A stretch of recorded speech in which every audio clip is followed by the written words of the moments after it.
Welcome back to What Remains. This is session number 11 entitled Freefall. Last session, the group went on a very strange magical journey through what they don't know to be, I'll just go ahead and blather it, parts of the astral sea that relate to the triumvirate, the warring triumvirate of deities. They actually walked past the gates of the gods and were forced by those gods and fate through one of the many passages they were allowed to walk through. Um, they were allowed to walk through them. They were only allowed to pass through one. And that one sent them very far from where they started. Well, not terribly far. The world is quite big, so relatively close in the amount of space that exists in the plane of Urs, but relatively far when it comes to how far their feet have to walk. Or fall. So they were high up on a cliff. There was a weird sword. They took a rest. They started messing with the sword. The sword then basically became a strange kind of funnel for this strange blue magical aura, and a very massive thing with many hands started descending down the mountainside to come to them in response to them twisting the sword and making it do the blue weird magic stuff. No options, no Um, questions, no nothing. Go ahead and roll initiative. Because that's how I like uh, starting a session. I'm sorry. I believe the thing is called a giant nope. Yeah, I believe it is called as a technical name of it is hell no. Hell to the no, no, no. I see what you I did believe there. that's Hell to the no, no, no. hell, no to the no. Hell to the no. Um, Fuck this shit, I'm out. anyway, I gotta get that back on track. Focusing, Oh, focusing. of course. Now I roll nat 20 in initiative. No, Now, God. Hezrod and Fiona, you weren't near the blade. You were farther away. Yeah, Correct. Okay. after it took all my spell slots, Hezrod was like, "Fuck this, I'm And going you to stayed away, bed." and then Fiona likewise got it. Okay, cool. So one thing I'll note for you that are farther away, you're not really seeing the distortion up close and personal. Around it, the fog, the clouds, the kind of just air in the mist in the air has come to a point. Why am I drawing lines now? I want to fight my computer.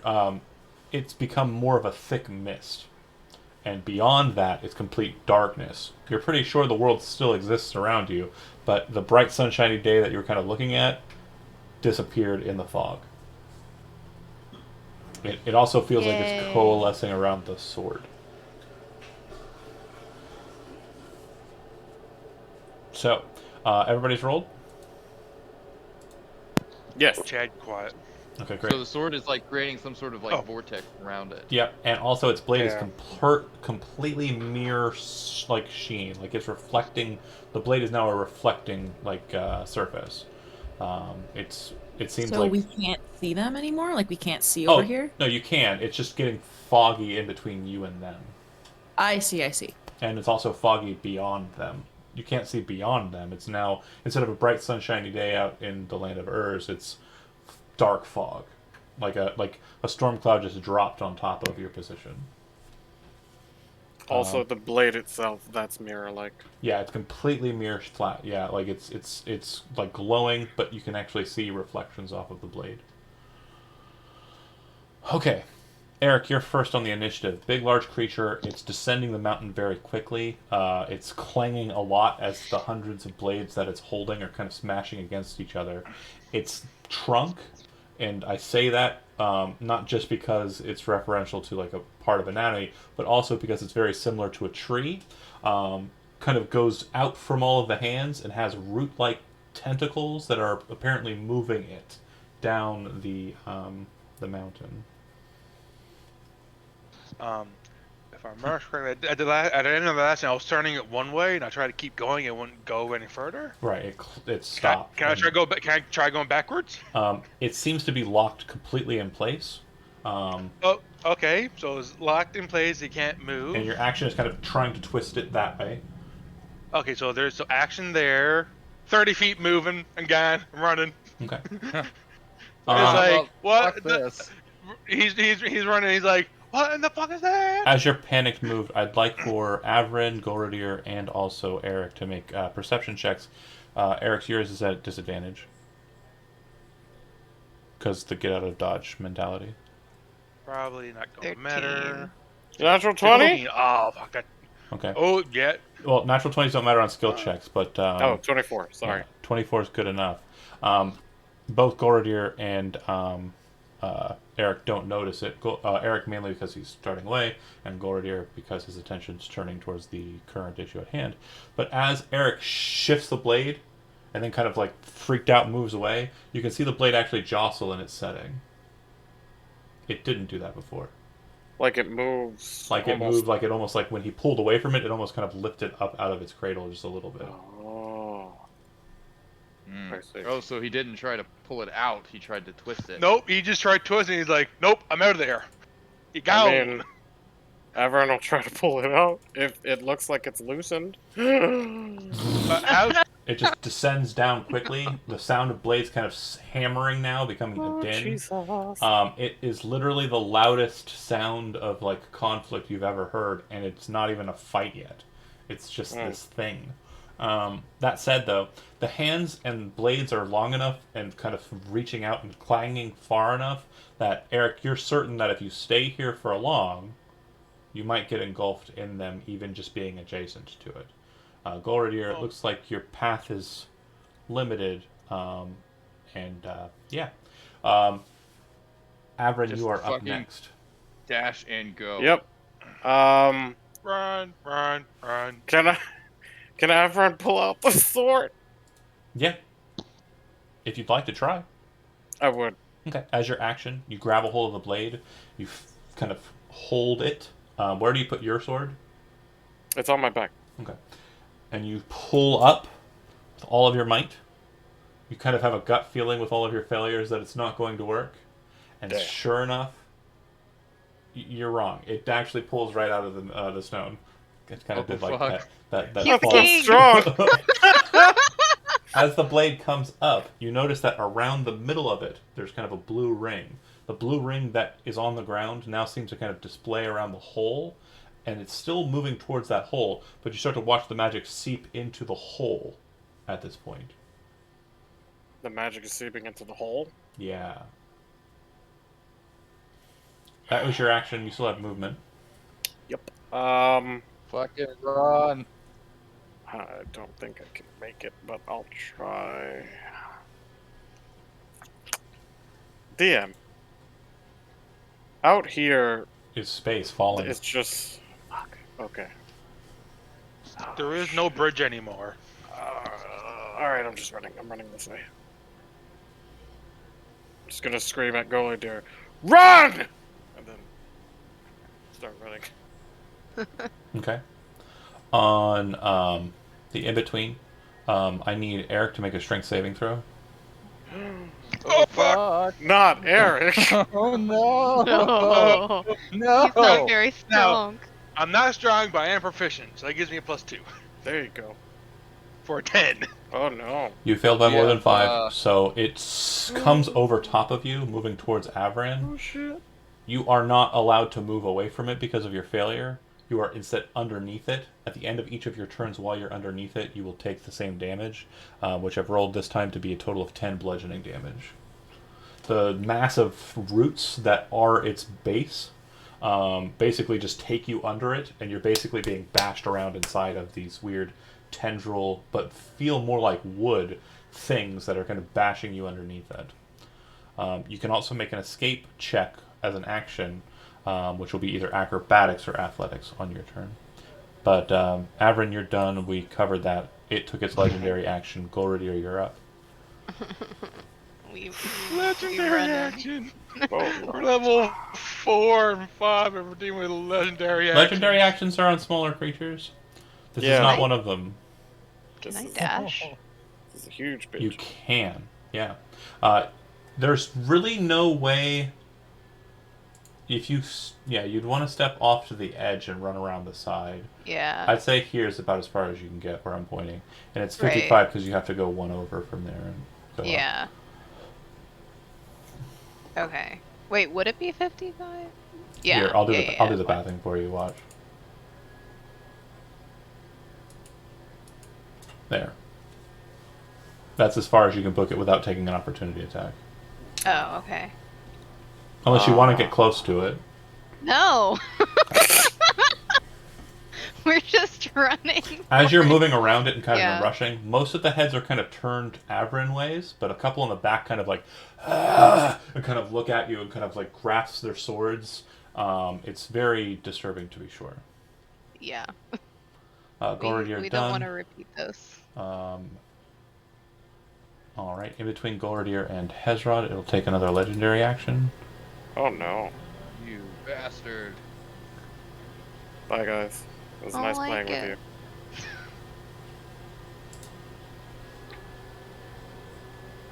Bear with me here. Don't roll 100 times. No, unfortunately, that's only during my turn. Oh. Alright, as a legendary action, it gets a free longsword attack. Does a 22 hit Avran? Yeah. Okay, you'll take 24 points of slashing damage. Oh. fuck. And as it's leaning in and a couple of the heads come close to you, several of them are kind of like, drop the sword! And they're really angrily kind of focused on the blade. Hezrod, you're up. Oblige. And Oh no. Uh, So Hezrod watches this thing just like grotesquely crawl and like roll down the cliffs. oh yeah. He's like all wide-eyed, and then he watches it like kind of surge forward and like engulf Eric. And he can't see past it, so he doesn't see the whole thing with Avran and the sword. But he's like watching this whole thing unfold, and he's just got his bedroll out. So he just like picks up his bedroll and holds it in front of him. Okay. Looking, Shuffles over to here. heading towards the exit. Got it. Okay. Yeah. All right. All right. In between Hezrod and that's- Fiona, you have an action to put away your bedroll Oh, if you wanted to, or if you want to do something else while holding a bedroll, that's fine. I'll let you use it as a dash? clerical focus if you'd like. nice. And I'll even because of so its he's like- size, you can gain a shield benefit. I guess I'll be more than fair. He's shuffling over and he's like waving at Gorodir. He's like, "Come, Tom, hurry!" We're He's like, working on it. Avran, run!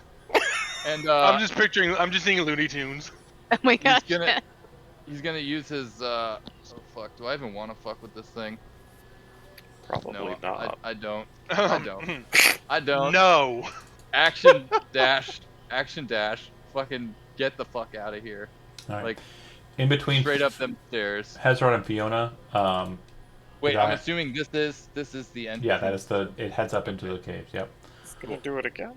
It drops its blades down again. Several of them kind of coming down into you. This is its third legendary action, by the way. Ah.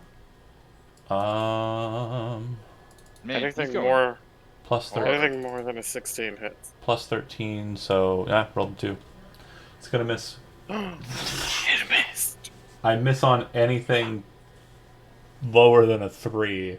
So Jesus the Christ. fates are with you at this moment. Yeah. Fiona, you're up. It's your initiative. Okay, well, Fiona doesn't want to get anywhere near this thing. So, she'll pull out the Wand of Magic Missiles. Okay, and you're casting magic missile at it. Yes. All right. You watch as the bolts of force come flying towards it. No need to roll it. You watch as the spell stops about a foot away from the form of it, and you watch as the spell just dematerializes. You realize that this has divine spell immunity. It's probably immune to spells of a level of a certain number and lower, and based on the potency of its deflection of that, you're assuming it's somewhere in the middle ground. It's probably immune to spells of 5th level or lower. Great. Wow. We are going 30 feet towards the exit. Avran, if I would drop the sword and grovel. It's not my turn yet.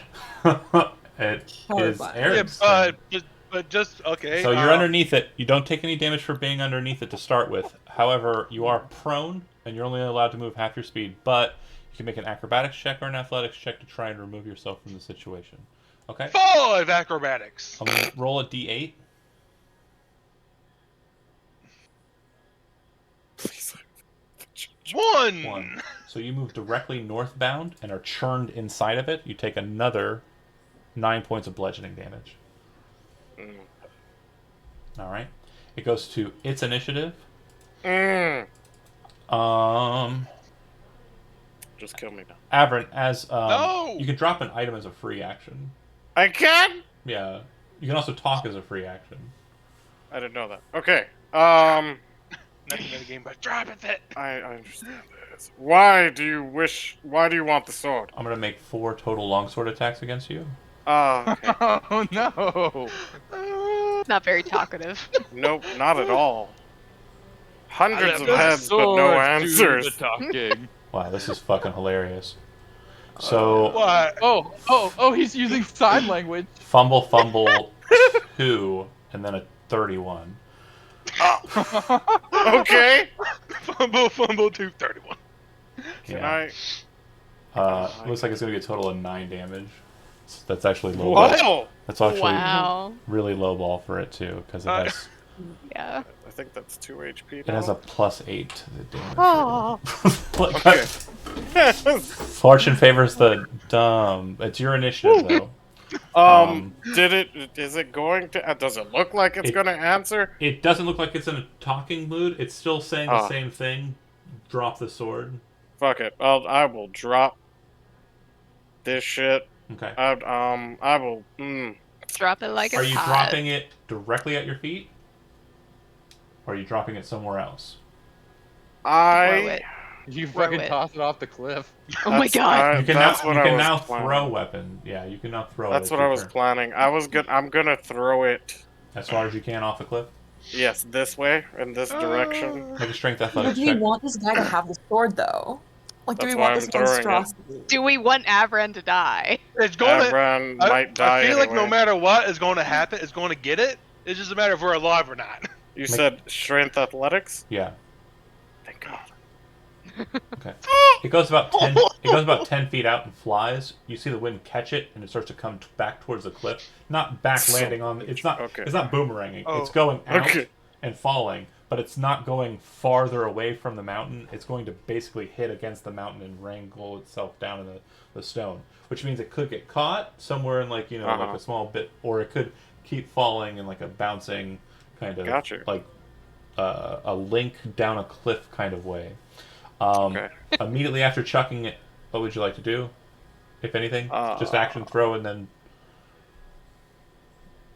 I want to run, but I feel like it would be my death. Okay. Well, not moving then, right? No. Nope. Legendary action. I'm gonna go ahead and attack you anyway. Shit balls. Okay. You should have fucking ran, man. I should have fucking ran. 21 to hit. Yep. What's your maximum I hit have point 2 total? HP. My maximum. Yeah, it's really important. 42. Okay, so I didn't kill you outright, but you will take a total of 39 damage Oh. as I roll a lot better on the damage rolling. And yeah, that'll put you down to 0, dropping you. It'll go to Golradier. Oh shit.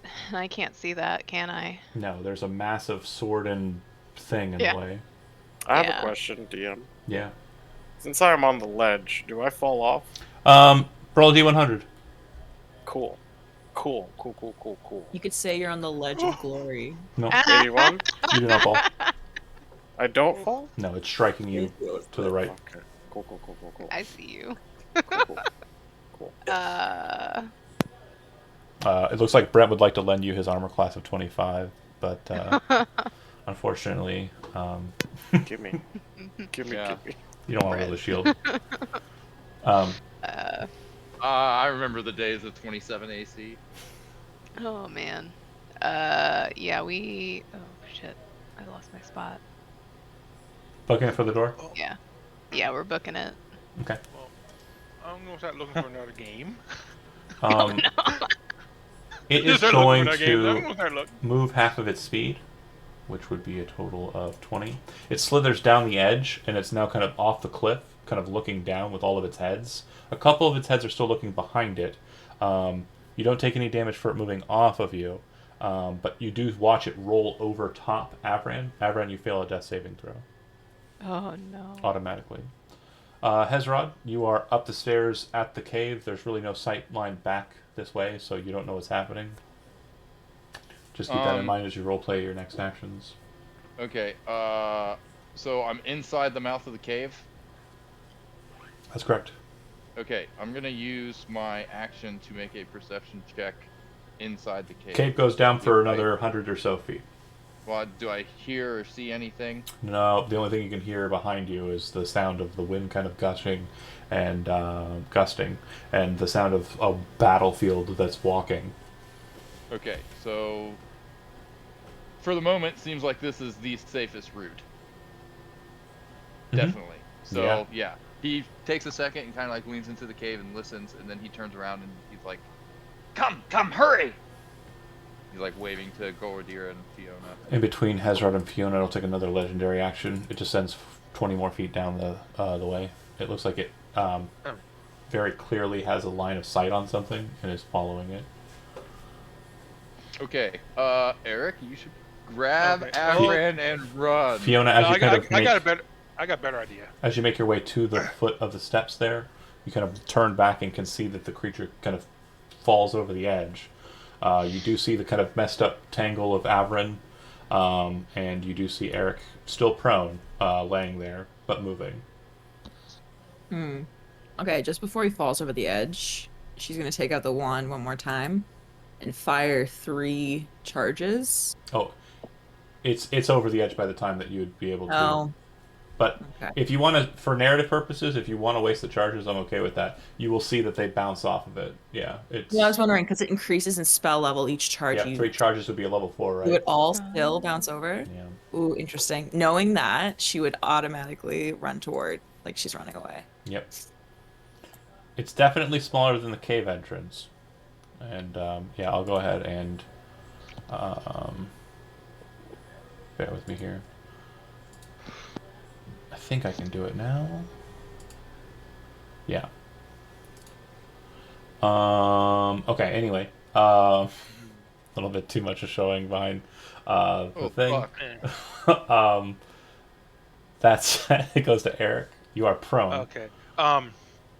So is me, Standing and I guess more important, are we just like outside the thing's circle of Batshit? It descended down the mountain cliff. Oh, so it's clear out of sight. 40 feet down the hole. You can still hear it. Okay, so I guess half movement to get up. Okay. Walk up to Avran. I somehow still have a spell left, so pop him the cure wounds into him Okay. as soon as I want to low 5, but it's not 0. All right, Avran. When you awaken, I will explain that your armor is damaged, so please notate your armor as being in the fine condition, and you'll also Gotcha. note that there's scars when the healing's done. Scars on your shoulder, a total of 3 of them, where 3 blades came down and struck you. Okay. Alright, let me just edit that. And Fiona done, Eric done, Avran standing up and hoofing it towards the door. Yeah. Okay, if that's the case, we're going to go ahead and end the initiative clock. It does seem to continue to descend down the mountain. The blue magic is still funneling into the hole where the sword was. Okay. So yeah, you make it to a point, going to a narrative beat. This would be Hezrod was in the lead. You make it to a point where, if you continue into the cave, where you can't hear the fight outside anymore, you're kind of paying attention, focused. Fiona comes up behind you very shortly thereafter. Just a few feet on, maybe 30 or so feet ahead. Looks like there's kind of an open space, kind of round in nature. It's kind of like a domed ceiling. And if you kind of move into it slowly, you would note that there are 2 entryways, one to the left and one to the right. Before proceeding any further, Hezra takes a moment to pack up his bedroll and pull out his axe. Yeah, I'm assuming that would have happened in the walk. That's fine. Yeah. So he's proceeding forward. He walks up into that open entryway with the 2 doors, and he waits for everybody else. Okay. Fiona, you're there too. So you would see the 2 entryways, one to the left, one to the right. They look identical, other than, on different sides of the room. Directly above you is kind of a domed area, and as I mentioned to, I believe, Avran, or whoever went here in the first place, the symbol that you've seen before, several times before, which is kind of like a crescent with 4, tentacles coming up off of the bottom of it, and then like a symbol in the middle. The symbol in the middle of this one is like a stick figure man, but with a bunch of hands.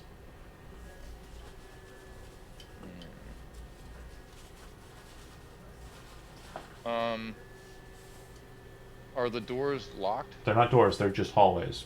They're passageways. Oh, shit. Yeah, completely unworked in here, except for the ceiling. Any sign of footprints? Is it dusty in here? There do appear to be footprints, but they do very much appear to be someone who walked in here recently.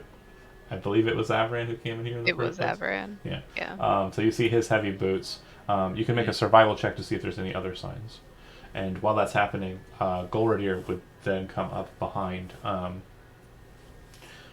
Fiona, slightly more out of breath than you two, as he has not had a chance to catch up with himself. The last thing that you would have seen is it going over the edge and or going towards the edge and killing Avran. Okay. She'd look at the footsteps going one way and then nod to go the other and starts heading that way. And at this point, she's very obviously shaken by all of this and by the fact that her magic has no effect. So just to be in like a defensive state, she's going to have her detect magic activated until she leaves this place. Yeah, there's no magic present, but the second you cast detect magic, there's this strange kind of vibe that changes. You kind of have like a sensation like there's some kind of latent presence. The best way I can kind of describe it is if you ever had your power go out, like you can definitely change that all of the electronics go away. So it'd be like that in reverse. Interesting. Okay. She get even more creeped out and start moving, walking that way. The footprints were there wasn't one door with footprints and one door without.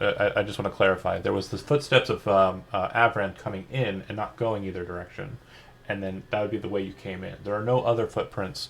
With a 10 survival check, the only thing you're able to kind of tell is there seems to be kind of like a drag marker that's pretty identifiable between the two. Like someone's dragging something from one to the other. You cannot tell which direction they're dragging towards. They're just a very identifiable kind of like drag path. Does this look fresh or does this look... It's not fresh enough for you to kind of discern anything beyond it is a drag path. Fair. He puts a hand on Fiona's shoulder and then points to it. And he's keeping his eyes open. Like he's very on edge. That makes sense. Not too long after, if you two are kind of, or you three are rather kind of focused there, like I said, Golradier came up, and Golradier, the last thing you would have saw is Avran get taken down. And bolt because you couldn't get around it. But what would you like to interject? Let's see. He'd kind of pause to get a breath and then kind of gasping because he's not really a runner. Yeah. He's a wine drinker, not a runner. Yeah. He'd kind of get between gasping for breath, say Avran's down towards As you're saying Fiona that, and, you kind of hear what sounds like kind of like labored footprints or footsteps coming down the same way you came in. When you kind of turn your direction there's kind of a bluish glow to the doorway now. And you can actually see two silhouettes coming through the passageway heading in your direction. It appears it is Avran, probably grasping a shoulder, and Eric, who is probably brushing the dirt off of himself still after being churned in the rocks. Well, yeah, I was thinking that would be more correct to say like they're like helping each other along. Yeah. I guarantee just there's like two drunk guys stumbling out of a bar, like fighting with each other. we're just both coming out and like, Jonah's not here. They're holding each other up just by you can be best friends. sheer He's not force. here. Yeah. No, I was saying like, no, he's not here. I'll say this later because Eric just had a giant moment of mass reflection of like, okay, I bit the dust on this one. It's Seeing over. It's like, okay, it's like, okay, you fucked up back there. I fucked up here. Yeah. Seeing hey. that they're fine, Gordir's just going to basically slide down against one of the walls in exasperation. Can we find a place to rest, please? This Fine, time, no Ezra swords, agrees.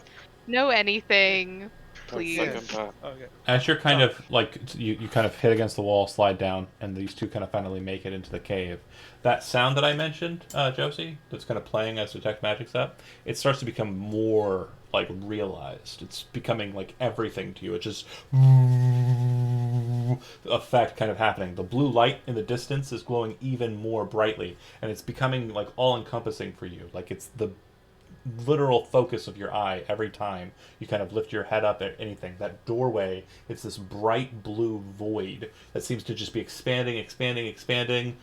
Sound goes away, light disappears, completely blue sky outside from a distance. Everything just seems to have just shut off.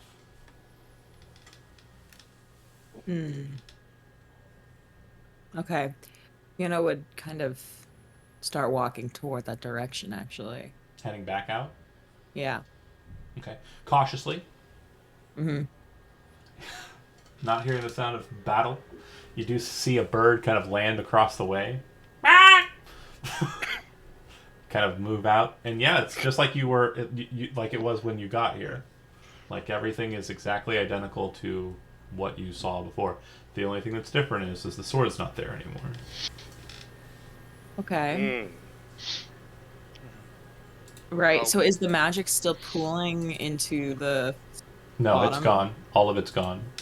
It's the same exact setup that you saw when you first started before sword spinning. Except that there is no sword. Oh, also there's not a big ass creature floating off in the distance there. It's gone. He's gone. You sure hope not. Well, that's one less thing to worry about. Right. For now. Right. Do you want to peek out over the edge and see if you can't see anything? She's not that brave, but she will. Seeing the symbol of that kind of squid in the hallway, she's not going in it. Like she's just not going down either hallway. So she's gonna come back out here and do her original plan. And as she's passing by, maybe glare at both the boys. Go find a little crevice in this wall to sleep. Okay.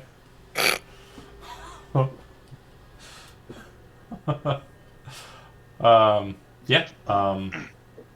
Well, Both of the boys. Wait, are you talking about Hezrod and Golradir? No.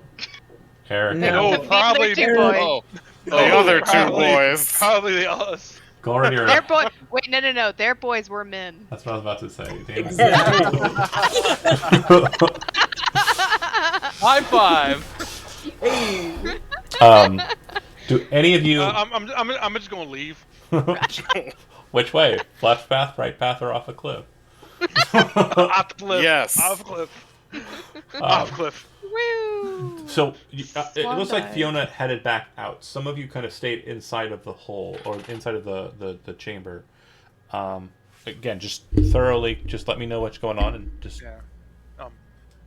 Eric just looks. I just look at Avran like the silent like we going back there look. He returns with a, yeah, I guess. Turns us around, heads out. And as Eric is like, Eric has one like, oh, you know how like back there talk about you making decisions that can affect all of us. Yeah, I think It's we're even. just, I think we're even. let's just let's just sweep that underneath the rug and pretend this never happened. indeed. Agreed. Indubitably. Hezrod, Golradir, are you going back outside? Yeah, Hezrod watches Fiona leave, and he's like, why? Why would you do that? And you go back outside and everything's different. Yeah. He'd kind of stand between Golradir and Fiona, and then he'd say, I don't hear anything outside. And then he meanders outside and sees that, the skies are clear and everything. Yeah, again. Fiona has already moved and like parked herself in the corner. She seems to be pulling out her gear. And then Golradir, you're the last one that I don't have a for sure. Are you staying inside or are you coming out? Hesitantly going back outside where everyone else is, and then going over towards where we were setting up The camp. only question I have for you as you continue setting up your camp and taking a long rest is, does anyone look over the cliff to see where it went? I do. You go, you stand on the edge At of the this cliff. point, Eric and Aaron join us. I'm going with them. You can Yeah, see that what- about 900 feet down, in the Uh-huh. tree line outside of the cliff, there appears to be something very large moving through the trees, knocking them over. You can't see what it is, but it seems to be heading towards civilization. I see. Eric's just looking over and is like, What did we? oh, Is okay. Fuck. Shit. this can't be good. Avran is gonna run over to the pedestal, right? Okay. Sure, yeah. Is there still blue magic liquid going into the center? No. You have Aw. 5 HP, Yes. my good I sir. know. Or not Yes. HP. Yeah. Yes. Yes. I'm about to die, but Die with honor. something like that. So there's no magic or anything. Mm-mm. It's all gone. Okay. Yep. Fuck it. I'm gonna go to bed. Yeah. Eric was just looking at there and like thinking to himself, the fuck did I just do? The fuck did I just unleash upon this guy on his land? It better Um, not destroy a bar. Yeah, right. Oh, I'm Like, pretty sure. oh God. Oh yeah, like No. that's the great. If you hell hath It's not the most bar. does not know Wine fury. cellar. Oh yeah, the bar is supposed to be worried about, not a fucking. Not the people. That town It's has a the bucket. nearest alcohol. If it destroys the bar, this is going to be hell to pay. But So while I'm out Hezrod's here, gonna be- Go ahead. is this here? Is this like actually here, or is that just like an artifact of a different map? It's there. Yeah, there's a rope. Okay, There's a rope I was gonna say. With that being said, like everything else is pretty accurate. Okay, so we do so there's actually rope mode, and it looks like it goes. Oh, Can I see? Can I tell if this goes underneath? Like if this walkway goes underneath this little outcrop it that we're doesn't. on? it does not. Interesting. Huh. Well, either way, time to get back from the edge. Okay. Hezrod's gonna be making his bed right It- where he's at right now, but before he really hunkers down and goes to sleep, he's gonna walk over here and get a drink of water. Sure. Yeah, it's very cool, very refreshing mountain water. Yeah, it seems to be melt off from the higher points of this mountain. Oh, that's some good shit. high quality H2O. We gotta bottle He- this up and sell it. I will say he, that he fills up his wine and water skins, like gets There- all the good water he can. There's kind of like a steep nature to it. You can't really see the tops of the mountains, but you can see where the snow kind of is packed up above you. Yeah, you all kind of settle together, and we'll be taking a long rest. If you want to just go ahead and mechanically get through that, that'd be great. And then as you're sleeping, resting, feel free to discuss amongst yourselves what the plan is. Getting the hell off Considering this the fact that mountain. we're taking a long rest, Mhm. I hate to be this guy, but do you have experience for us? You didn't gain any experience for that fight. No. Are we going to get some What beforehand? about the other? Oh, the sure, gotcha. rest of the temple? Oh, right. Because you said you were going to get some of them, we never Yeah, did. I was gonna. you wouldn't to You guys. play games. I typically don't like to put out. It's not Yeah. enough to level anyone. I'm certain. So I'll notate that. Is it more than 900? It is not, Fuck! because you got the Titan experience. You did not get the inside of the place experience. Yeah. So Yeah, we got the Titan outside. I think that was the last bit of experience. the only thing that you fought between the Titan and now is the dolls. Yeah. So we good. Yeah. We good. And We killed the wizard too, and freed the mind flayer. that was fine, but that was before I gave that experience out. The dolls Yeah. is the only thing that because that was literally right after that thing. The Right dolls after was the its, Titan. the dolls Yeah, was you its did. own session, and then it continued me not giving experience. Dolls, weird walk through the world, and this. So And I don't like bullshit. talking about experience in the game though, so we're stopping the conversation anyway. Yeah. Yeah. We're moving on. Sleepy Um, times. Sorry, I'm So- fairly close to leveling. That's why I It's asked. okay. He's Typically, like, typically we don't "Gimme!" level midstream anyways, so it wouldn't have mattered. Okay. Well, So- this would have been the first time I leveled up this whole campaign. I'm Aw. sure you're just so happy to get to it. Maybe if you guys do some stuff instead of fucking up all the time, you might get it. You keep taking my spells away. I was Maybe just, if we ever get off this mountain, Dad can maybe if I we follow. ever keep- get after that, we go back and knock. I keep taking your spells away. I'm not doing it. The sword did it. and who's playing the sword? I'm not playing a sword. Anyways, Yeah, he's so playing everything else. else. So the long rest goes by Yeah. uneventfully. Is that what I'm gathering here? Because you guys aren't slipping well, into no, character. I was very just much. about, I was just about going. I was about to start doing something. I was like, so Looks like Fiona grabbed a book yeah, and is well, she's beginning a short rest. Okay. yeah. But we're well, doing a long rest. Yeah. Well, she said she Oh. doesn't think. Long rest So, for I've- Avron is only 4 hours. So, anyways, I think we should probably see what this rope ladder is about before heading inside. Because hopefully that there is going to lead to a more direct way up the Can mountain. we get to the rope ladder though? I think based on this Doesn't map, look we can like go up here. We it, can no. jump up this ledge here, then just No, You the have to do a ledges lot of actually just continue upwards. clearing. There's really no access points besides the passageway. Go down. You can try and climb the mountain. That's fine. We Oh. can definitely roleplay that. But the most safe kind of passageway that you've seen is into the in weird the mountain. lair. Okay. So, so this is one. This is one of those video games like you see it and you're like, You can absolutely try to climb down the mountain. I can run that. That's not a hard thing to do. No. But it is going to be a climbing situation. no. I just realized one of those moments we're here, we see this, we had no clue how to get there until later on in the campaign. Right.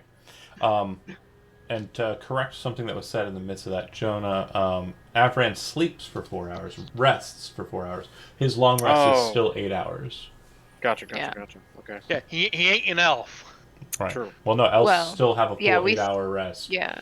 That needs Oh, to really? be. They Yeah, we just sleep. meditate for for 4 4. hours. Mm. They can be doing I thought- active things during that last 4 hours, but they still need to be resting. Yeah. It was always just like 4 hours. That was it. Incorrect. Oh. Would it be We just, minimal? like- Go ahead. It's like if you like take a nap and then you just kind of like lay in bed, you're still kind of like resting. Yeah, true. Yep. You're just kind of chilling, existing, not doing really anything. Would it be minimal activity to plunge my greatsword into where the longsword was? It doesn't Where the fit. sword was? Fuck.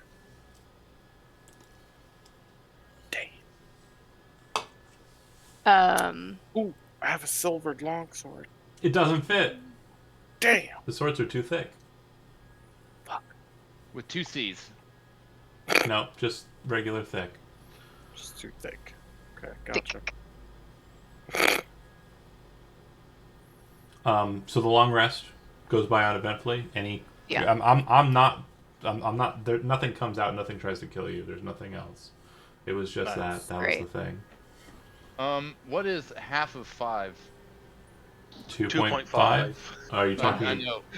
Hit dice. Oh, it would be rounded Oh, down for regaining hit dice. So 2. Okay. me and John had the exact same thing. It's like 2.5. So finish your long rest, So and yes. then discuss amongst yourselves what you're planning on doing. Do we want to go through well, the cave? I think that's our Well- best thing down. It's either cave or mountain climbing, and I don't have a climber's kit. I don't have And any- I don't- Gordir does not enjoy that idea. And that's true. Like Mr. Eric is just not much of a climber, anyways, per se, because he's not a strong man. Yeah. He's dexterous, and he's not strong. Can everyone take one look over the edge? Yeah, See what's. Actually, happened I'm going to that join in guy? on that because that's Oh. actually a really good idea. you rested for 8 hours. Yeah. Yeah, you can see that there's a very clear, identifiable path through the forest, but you can't see it beyond that. Looks like it's probably gone a good distance towards getting where it wants to get. Which you can see the 3 rivers where they connect. You can't really see much of the town from this distance, but you're pretty sure, based on the large pointing line through the trees, that it's heading towards this town. Mm. Tavern. And So And- this is the case of like we see his trail and just like it sort of just disappears in the distance. yep. Yeah. All right. Well, Well, I think I could probably get to the bottom of the mountain very quickly, but I don't know about the rest of you. We can all we can all get to the bottom of the mountain quickly. Okay. It's let me whether we make it rephrase out. that. It's whether we end up alive at the end. How I can much get rope down- do we have? Like, how many meters of rope do we have total as a group? You have 50 Um, feet probably on your person. Let's assume you've got, one each. I have That's- 95 and a separate 5-foot section. Okay. Well, let's assume that you have 2 each. I can give you 2 each. That'd be what? 300 feet? So you still have another 600 feet to make up. It's 900 feet down. Would we do that thing that rock climbers do where they go down the length of the rope? Oh, I thought you were and going to then- say climb a mountain. Yeah, you can do that. No, where they I- use the length of the rope until they get to a certain point, and then they tee off, and then do another length of rope, and then they retie the rope. Do you know what I'm saying? What are you pinioning the rope to the mountain? Yeah, Does anyone have like those spikes, like those? We do not have. no. Does anyone have a climber's kit? do those No. exist? Pittance do It's like exist. your- They do Yes. exist, yeah. The kits do exist, but do we have any? Okay. No. No. And Goradir also does not have any Um, rope. Daggers are I- also possible, but they're not going to be as functional. They're not. I believe we should just go down the cavern normally. I think unless we want to risk death, I think the cave is our best option. Yeah, I think It's Yeah. really our only option. we should explore the cave and see if we can find a way down there. I'd at rather this not point- risk death again. At this point, Death and I are close acquaintances. So I think I Um, can tell her not to kill you all. I will say, as we move through this cave, Eric should be on the lookout for traps, and Fiona should be on the lookout what's- for magic shenanigans. Well. Wait, quick next question. What's a python? Piton, it's a thing It's that a goes pin- into a wall. It's basically like a large nail. I have Is 10 it of giant? those. Is it giant? You have 10 of them? I have 10 of those. That's pretty good. Yeah, Yeah, it's Okay. part of a climber's kit. I think because I have the Dungeoneer's pack, so yeah, I have Dungeoneer's part of pack that. does have parts of the climber's kit in it, yeah. Yeah, it's a Mm. pegger spike that's driven into a rock. It helps That's what I was support trying you. to describe before. Yeah. Yep, you could use that as a part of your climbing efforts, but keep this in mind. You descend down a rope, you set up the piton, everyone climbs down to that point, then you have to get the rope down, so someone has to climb the rope down to you, or be up there, drop the rope, and then climb down to you. The rope does not magically descend with you. So, Hey, Hezrod. Well- How confident are you? yeah, it's like a fish out of water story. Fish. He's a real. He was already a fish. He's just like now a fish on a whole another goddamn level. You are So it's like- shoving the python right into the mountain, man. As everybody is as we finish our long rest, and everybody's like getting ready and packed up in the morning. Hezrod's Yeah. just gonna be sitting in this mountain pool of water, and she's like, "Oh, Hezrod," and he's like, pops his head up out of the water, and he's looking around, and he says, "What?" Like a Zora and fucking Link to the Past. Oh my god. I love it. But yeah, Yeah, she calls him over. She'll reach into her bag and pull out the pigeons. You said pigeons, and her 50 feet of rope, and she'll turn to Hezrod and say, "Listen, I think we might be able to scale down the length of this place, but someone has to remove these. Do you think you're up for the task?" oh, it's P-Tan. Sorry. Apologies. Like a Hezrod. pecan. Okay, petan. Hezrod walks over. He looks at the pitons, and he walks over to the edge of the cliff and looks down, and then he looks back at Fiona and just shakes his head violently. Says, "No, that is ludicrous." She kind of just shrugs a little bit and says, "Well, it kind of beats the alternative, which is going through a terrifying dungeon of sorts. That might have..." And again, she just kind of gestures down to where that creature fell. "Might have more of whatever that is."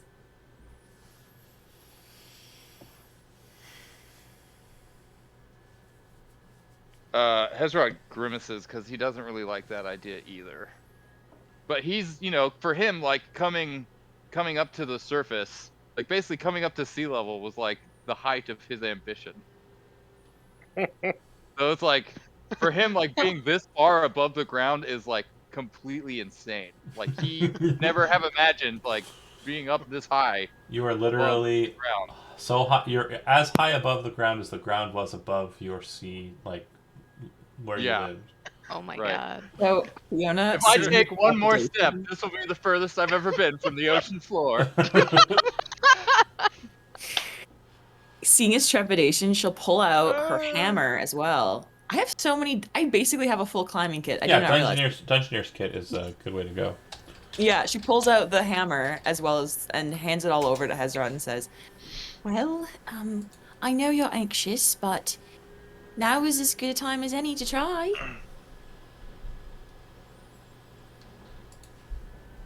She kind of looks back at the rest of them and thinks to herself for a moment. Unless any of you are confident in your climbing skills. Absolutely not. Nope. Gordier is going I'm to just currently looking at going stuff. through his pack, looking to see if there is a Oh, single what drop level? of wine that he'd forgotten about. Right. One more level and I'd have a climbing speed. And then this would be so much easier. Well, I Climbing- did fill the wineskin with water, so I mean it could be like really watered down. He would take that. Desperate times. Fair enough. Hezron hands it over. He understands the feel. Thank you. Yeah, I I owe don't- you. I don't have any trust in my climbing abilities. Now, if he needs me to like jump across the lake or something, causing very little disruption, I could probably do that for you. But I'm not dexterous. Hezron gestures with his axe to the cave, and he says, I like our chances in there better than. And he gestures vaguely to the Out opening there. and he's like, Yeah, I This. do too. Because if out down there, if we slip and fall and make a mistake, it's likely to end up in our deaths. In our deaths. yeah. Hezron's like, sinking is fine, falling is not.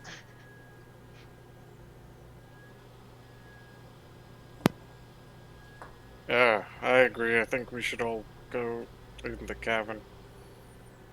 I think that will be our best bet. Do you want to try and sell them on it one more time? This time with like a more keen like understanding of what I explained last session and how you're not supposed to be here. Do you want to try that again, Josie? 'Cause Yes, I will. And I would also love to roll persuasion at the end of my speech. But Fiona, skill checks don't work on party members. I typically don't do no. counterplay like that. Yeah. Okay, that's no, fine. but I'm. It's fine. But Fiona will, like, very pointedly turn to look toward Avran and Eric and say, "I'm sorry to say this, but I don't take anything either of you say with a grain of salt.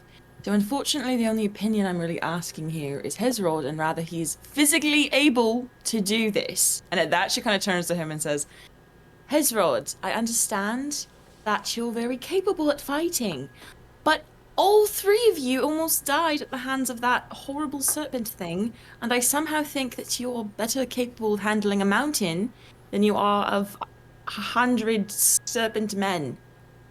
Correct me if I'm wrong in assuming that." And again, she turns to everyone. "Everyone correct me if I'm wrong in assuming that." I mean, no. Hezron looks incredulous. He's like, what do you mean? I was hiding. I was running.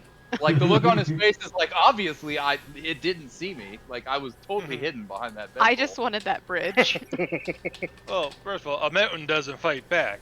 Now, as for the inhabitants of said mountain, that's an entirely different story. Do Fiona we again looks in over the at Gordier mountain? and says, "Well, honestly, if any of us stumble and, I don't know, bash our heads against a rock, we all have Gordier to help us, don't we?" Nervous smile. What of the 1,000 or so feet? 900. It's only 900. 900 or so feet. Oh, from here to nice. the end. If you start down where at the bottom of the rope ladder there, I mean, it's only going to be more like 880 or so feet. Oh, okay. Only. Fiona at this point actually turns to the rest and says, I hate to do this, but if you don't want to join me, I will take my pythons and do it myself. Just heads off towards Handful of pittons and a handful of hammer. Eric just looked at her, was like, is she actually going to do this? And like, And we're Shit. probably not able to see any like lower like There's a bit of cloud layer. ledges. And there's a bit of cloud layer between you and like the ground. Out from that cloud layer, you know, you can see the distance, but it looks like that if you were to descend about 100 or so feet, you'd be in the cloud layer, and then you'd assume that it'd be another 30 to 50 feet of cloud that you'd have to get through, or more, depending on how cloudy it is underneath you. Based on the cumulus nature of the clouds around you, it's probably not going to be that thick a cloud patch, and then you'll be able to see from that vantage point.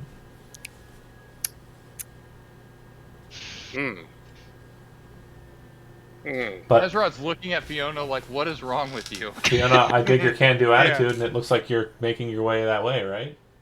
You see a perfectly good rope bridge, or rope ladder rather, that's just hanging right there. It has 2 more very large pittons attached to it, and Nice. if you uncoiled it, probably somewhere around 200 feet worth of rope. Ah! Fiona's gonna gesture broadly. Not strong rope, but 200 feet worth of rope. Okay. Not strong rope. The only reason it's strong is because they've coiled it as they have to make the ladder. So you could just leave the 2 coils as they are and break out the ladder portions and have 2 lengths of 50 feet instead. But the portions I would have would be strong ladder. It would be strong rope, yeah, because you're going to break the ladder out of it. Or you could just use the ladder for 50 feet worth of ladder. That's what I was gonna say. Like, could I take the ladder and descend 50 feet at a time? You, again, have to go up, pull And the then- ladder down after setting it, drop it, climb down to the top. Yeah, I think you're imagining this very differently than how reality works. You're like, I go down the rope, and then the rope's underneath me. no, someone needs to be up there to If you catch had the rope and come down with it. if you had mage hand, you might be able to try and kind of pull the piton over top of you and let it fall. And if you had the piton knocked on the other end, you could, basically like daisy chain yourself down. But unfortunately, with gravity and nature being the way it actually works, it won't be that easy. Wait a minute. Understandable. She's still gonna go down the ladder. I'm just putting this out Yeah, for how long? exactly. Concentration up to an hour. If you end up leaving rope behind you, it'd be a lot easier. But that's the issue, is leaving rope behind you. Because if you climb down 50 feet, fuck that rope, put another rope down, then that's different. I think that's kind of what I was. Imagining in your head, but you don't have 900 feet worth of rope. Understood. Well, she'll use got- this so far. Because she found a ladder. So. Yeah, Hezard walks over, he's following Fiona, and he's just like, what are you doing? She's just ignoring them at this point. Just going down the rope. He's like, I am crazy, but this is crazy! Eric starts looking at it, and Eric starts, I guess, getting more in tune with magic. He goes, I might actually have something that can help with this. I have no clue how I learned this, but... And he casts Summon Beast for a land animal. Let's see. Are you summoning a mountain goat? All I know is a land beast has a climb speed of 30 feet. So, just so you are aware, a climb speed does not mean that it automatically passes and can climb on surfaces, unless that climb speed specifically says that. So, But it's gonna have a lot. I will think it has a lot better odds than us without it. right, that's fair. Let's see, summon beast. And also, it's just like magic. It's not us. It's just a magical ferret. Can you make a flying creature or I not? could do land, air, or water. Do you do giant Ooh, eagles? wait. Do you do No, something? flying would be better. Yes, no. Alright, Jana. Flying would be even better. Flying would be better. It would be. Giant eagles a I la was about to Lord of the say, Rings. Could the flying creature like pull out the pitons? Pitons? Well, I don't know how far, but it does like it shares my net and takes a turn. It obeys your verbal command, so the question B is So the to what bestial extent stat can block, yeah, it's not terribly unpowerful. It operates the same either way. If you use a land only, it's got a climb speed. If you use a fly creature, it has a 60-foot fly speed. And if you use water, it has a 30-foot fly speed. Water is 30-foot swim speed. And you said you. Oh yeah, okay. So. But no, I said. Go ahead. Unless that's too late, but it actually fly would be even better. Okay. A flying would be better. So of course, it's on. You summon a bestial spirit of flying capabilities, and that ladder is it just 2 pins or is like 2 at the top, 2 at the bottom? It's just 2 pitons at the top, and like pitons weighted pieces of metal, but not worthy of any kind of use at the bottom, holding you down. Well, if we're going to go this, I'll wait for us all to get down off it first, and I'll see if I can get it just pull out one of those pitons. Okay. Yeah, it's very strong. So. Okay. What kind of creature are you making it represent? Like, what does it look like? It's actually small sized. Interesting. Yeah, okay. I was thinking. I'm gonna check something. Hold on. Gibbon is a thing. I'll go with like a hawk. Like a hawk, not like an eagle. Just a hawk. Is it small but strong? A red tail. That's 18 strength. Yeah, that's 18 strength. I'm double checking. I would like to talk to Golradir about a spell that Hezrod knows. Listening. I'm gonna just put it in the chat. It's a cleric spell, so ideally, Golradir should. If Golradir doesn't already know it, Golradir should be able to cast it. No, you have to pray for your spells in the morning. Yeah, I already did that. This was already prepared. Okay. Oh, you're trying to give her paid content? Oh, well. Is this in one of your books? Because I own all of them. Oh, that's fair. I'm just being a turd. I just haven't been able to go through all of them yet. You can't let her use the DLC. I'm not that guy. I don't give a shit. But wait, I already have the DLC. It's just not downloaded yet. Sun and Beast. Bestial Spirit. Yeah, they sure do have an 18 strength. That's funny. I was looking this is actually pretty potent. Like, it's pretty potent in terms of that. Oh, I did read about this. Okay, so all right, you trying to have it pull the. My plan was I was going to jump off the cliff, and as soon as I could see the ground, I'd cast that spell. Oosh. That helps you. Nice. But yeah, so once we're all, I'll have it do that. Once we're all down at the bottom of the rope, so it don't just completely fuck us all over. You could just cast that now and have a fly speed for 10 minutes, like.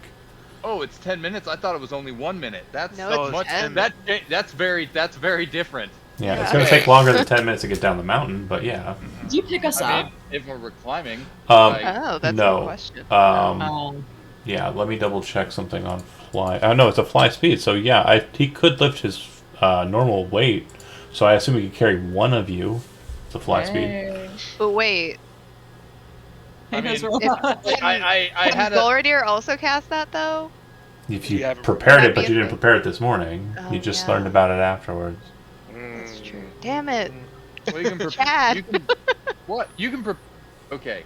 Look, I had a gimmick for this because Hezrod does not want to go down the cliff, but Fiona is obviously determined to do so. Yeah, seems that way.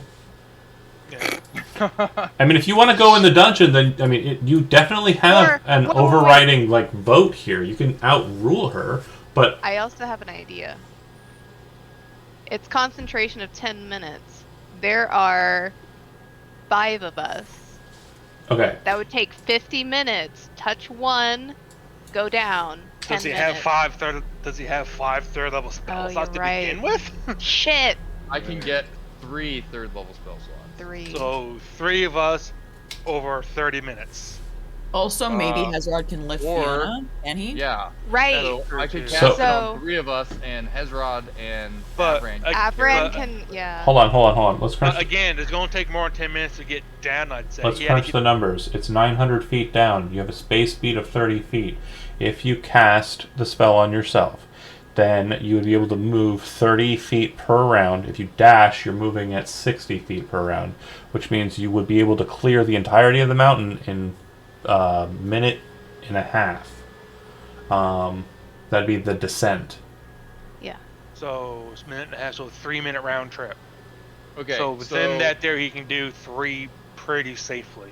Yeah. Oh, 3 with Hey. 3 people with a minute to spare. math. Do we have sending stones? No. Okay.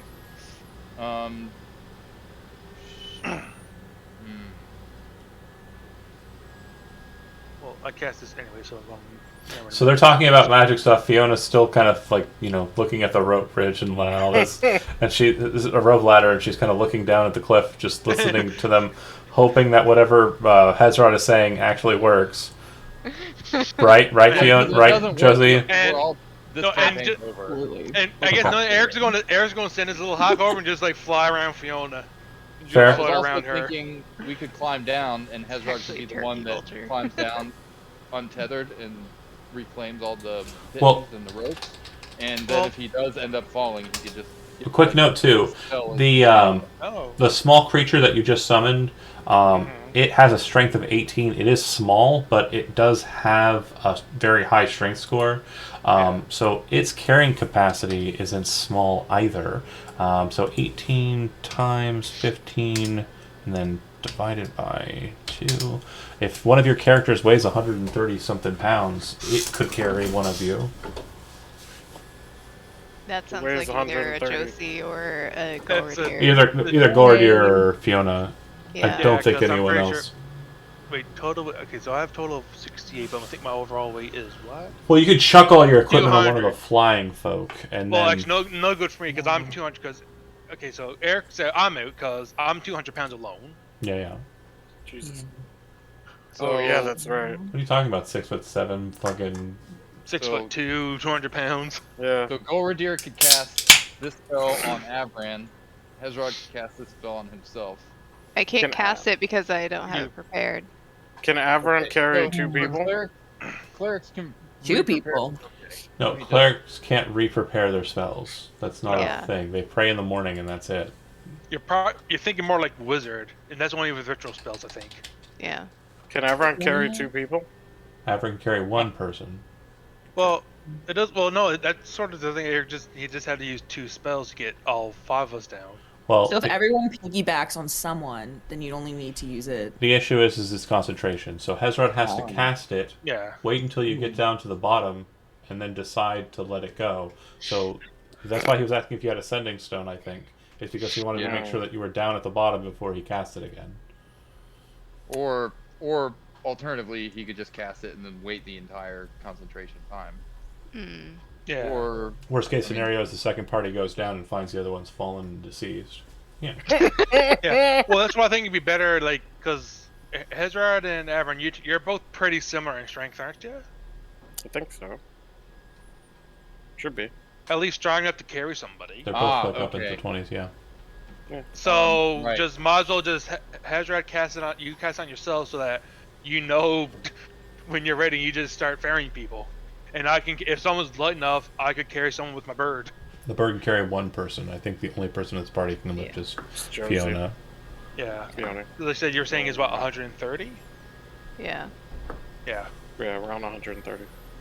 But I think that would also be like you're coming to like right now, Eric. I'm 200 pounds, but that's without like that's. No, I understand. Your equipment. That's been taken into account. Again, Fiona doesn't have a lot of gear that she's carrying. Okay, then I'm just making sure. Last I checked, it's like, just clothing and, like her kit, which she can hand to someone over and be like, you carry my backpack and I'll fly down with this weird bird. If that's what you're Yeah. wanting to do.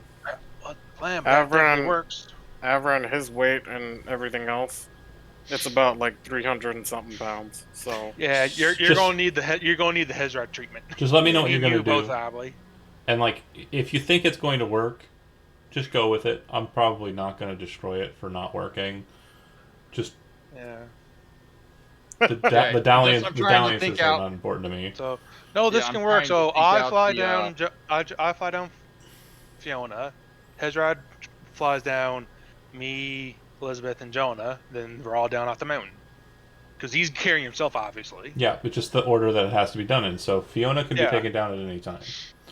You're right. Yeah. So Fiona Fiona's can be going on taken the down bird. with Guys, the this is bird. this math question with like the canoe. You can Yeah. only Right. carry one. Hey, you put us in this situation. Hezrod is not the math guy. She wanted to okay? climb a I love mountain. Okay, you guys didn't. Yeah. Now we're flying. I wasn't okay? going along with fine, but Hezrod.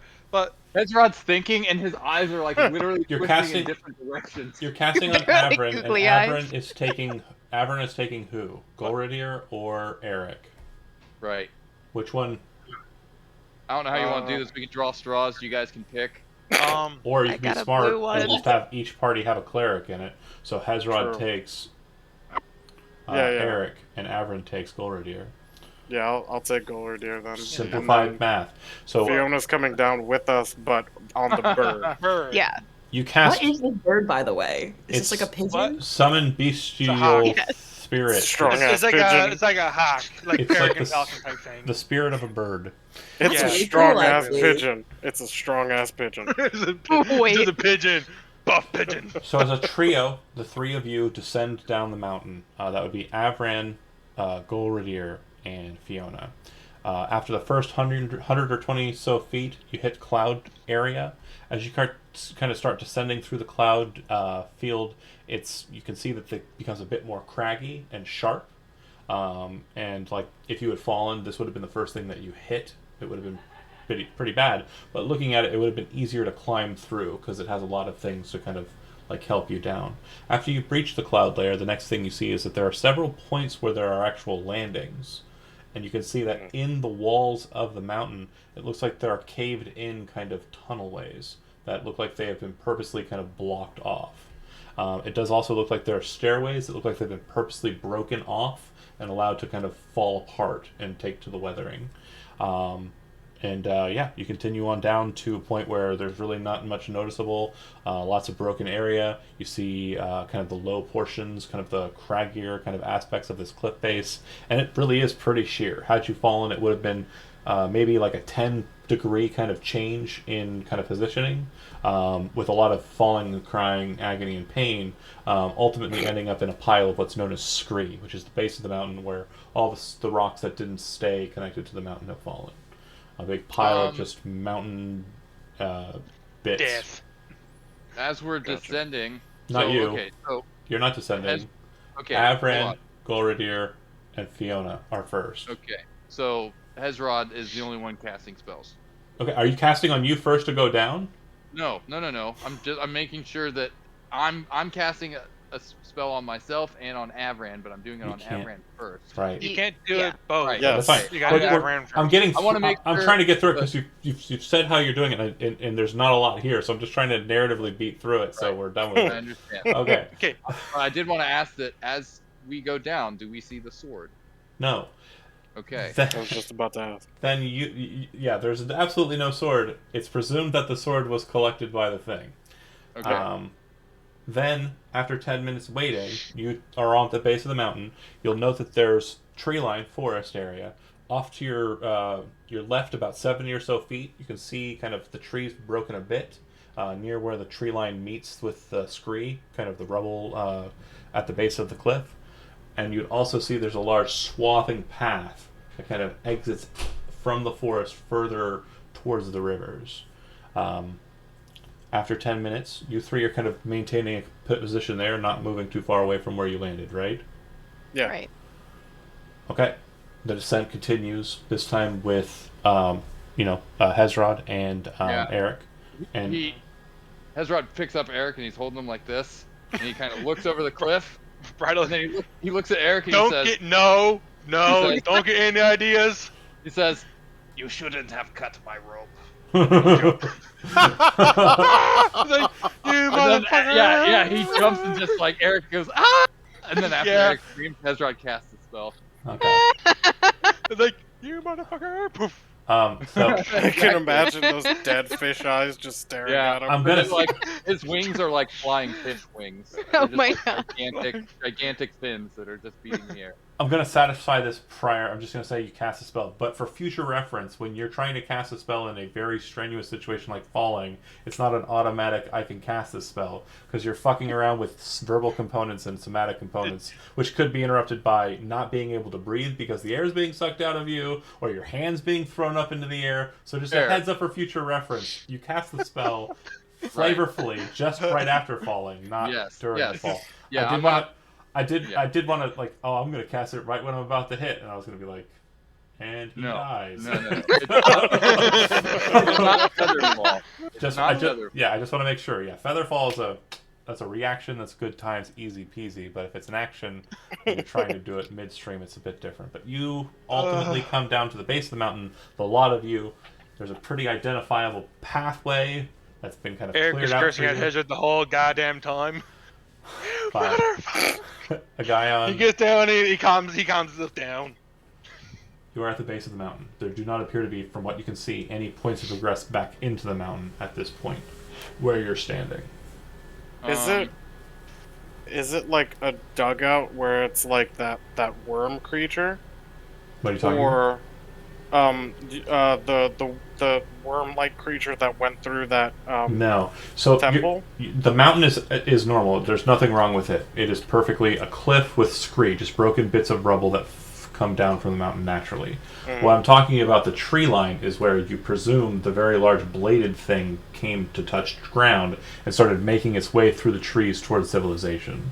No, yeah, but what does that ground look like? Oh, if you Is go it over like to the ground. handprints or Oh, blades? no. It's normal. There's some like tracks where it looks like its things kind of hit the ground, but no, it's not like that. Good question, because it did have tentacles too, Gotcha. but different. Okay. Gross. Lots of the trees look So- like they've been cut down. They're similar, like 3-blade cuts to your shoulder, kind of on some of the trees that are remnant. Mm. I'm going to shift the map to the big map, Yeah. So. and I'm going to shift the music to something a bit more upbeat so you don't feel like you're being beaten down by the world. Yay. So, No, we're just I'm getting beat assuming- down by the gods. Or God. I'm assuming we're going to be following the broken track this thing left. I suppose that's. Frankly, not I think a that'd probably be the half bad safest idea. way. I think that would be the safest way through the forest. Yeah, Yeah.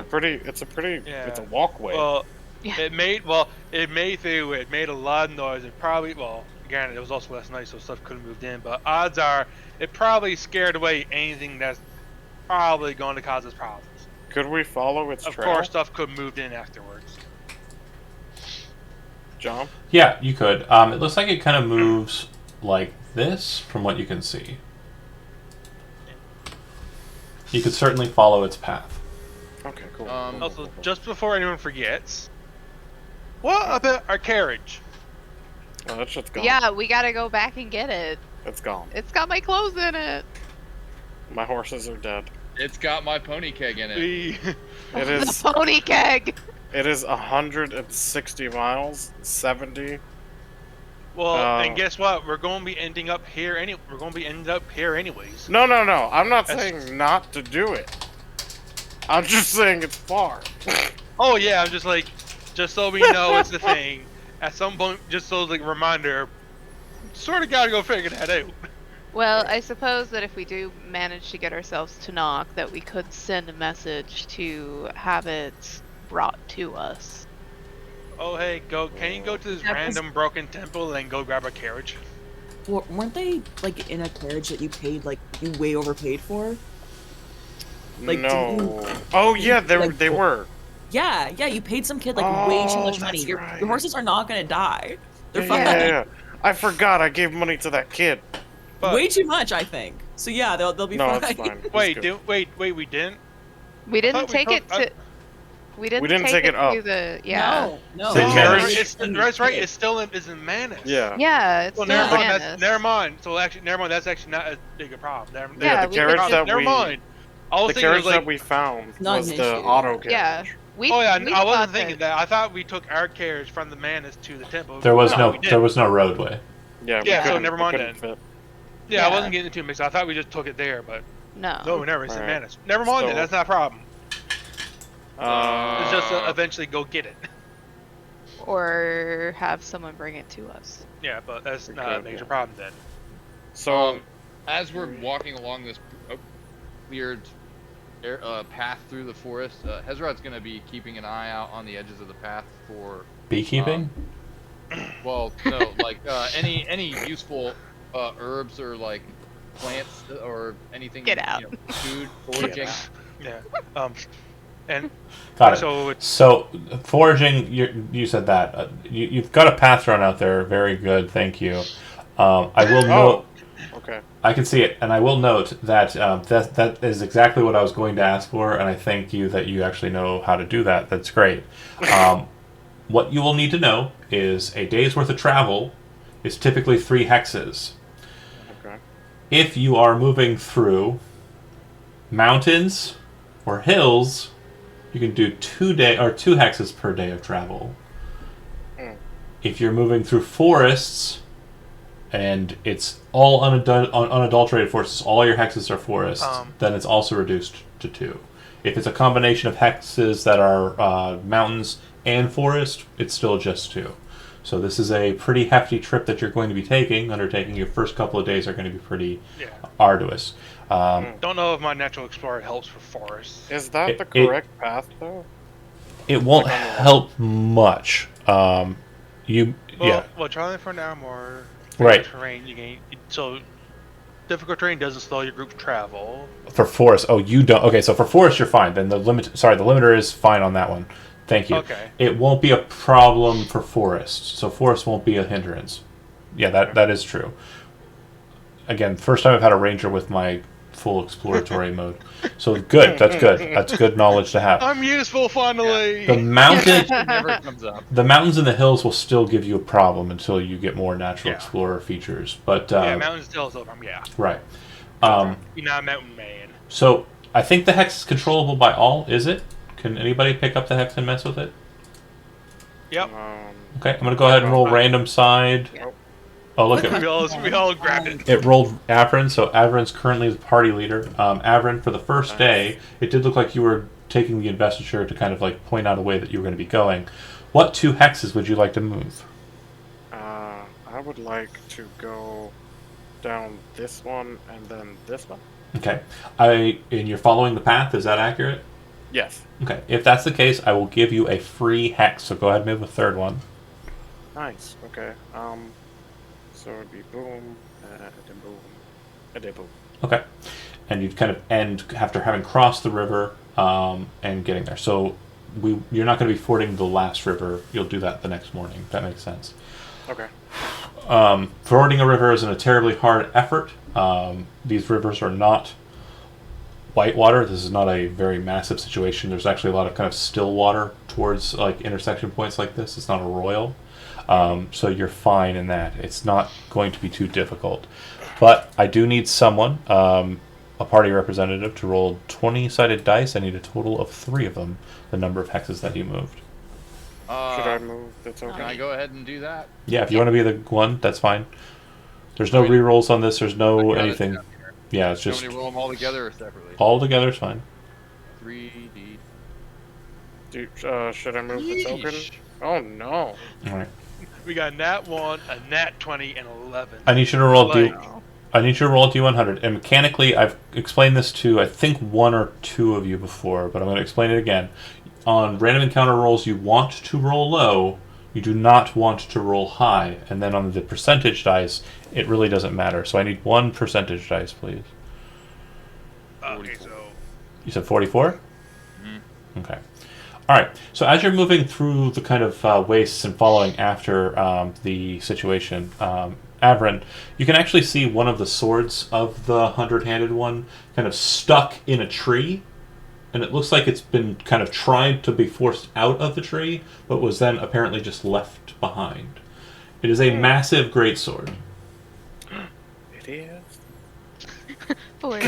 It's about 10 feet up, and and it's lodged in a massive old-growth tree. I'll try to take it.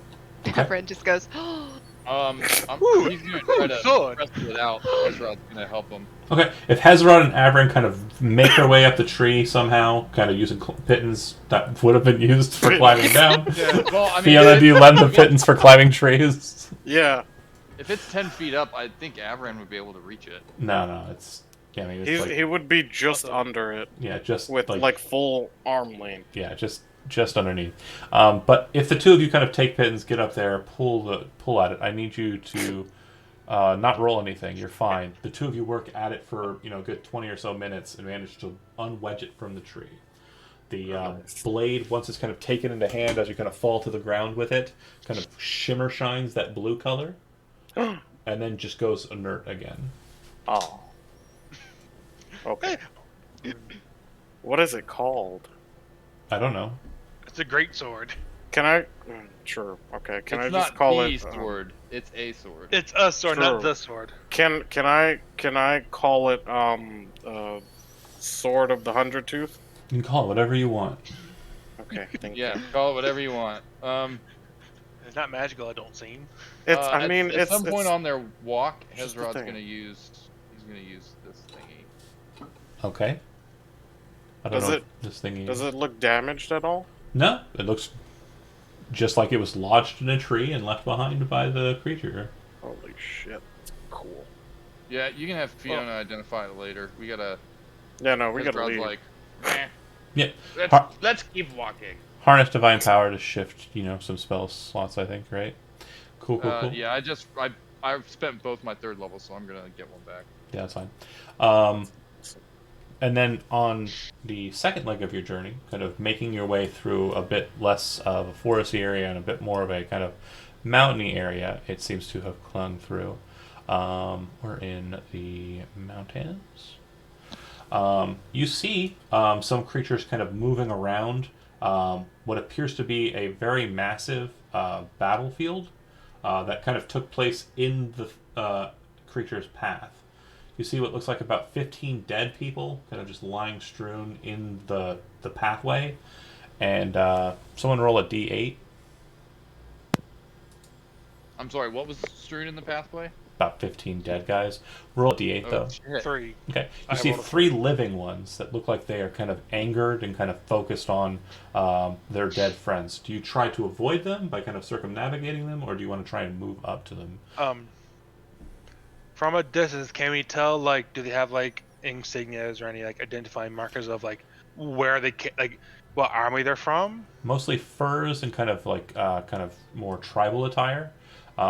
You're Okay. you're a ranger, so you might have some insight on that. I'd like for you to go ahead and make a nature roll, even if you don't have it trained. Nature rule for 12. Yeah, you're pretty sure that they are a pack or a tribe of Yeah, barbarians.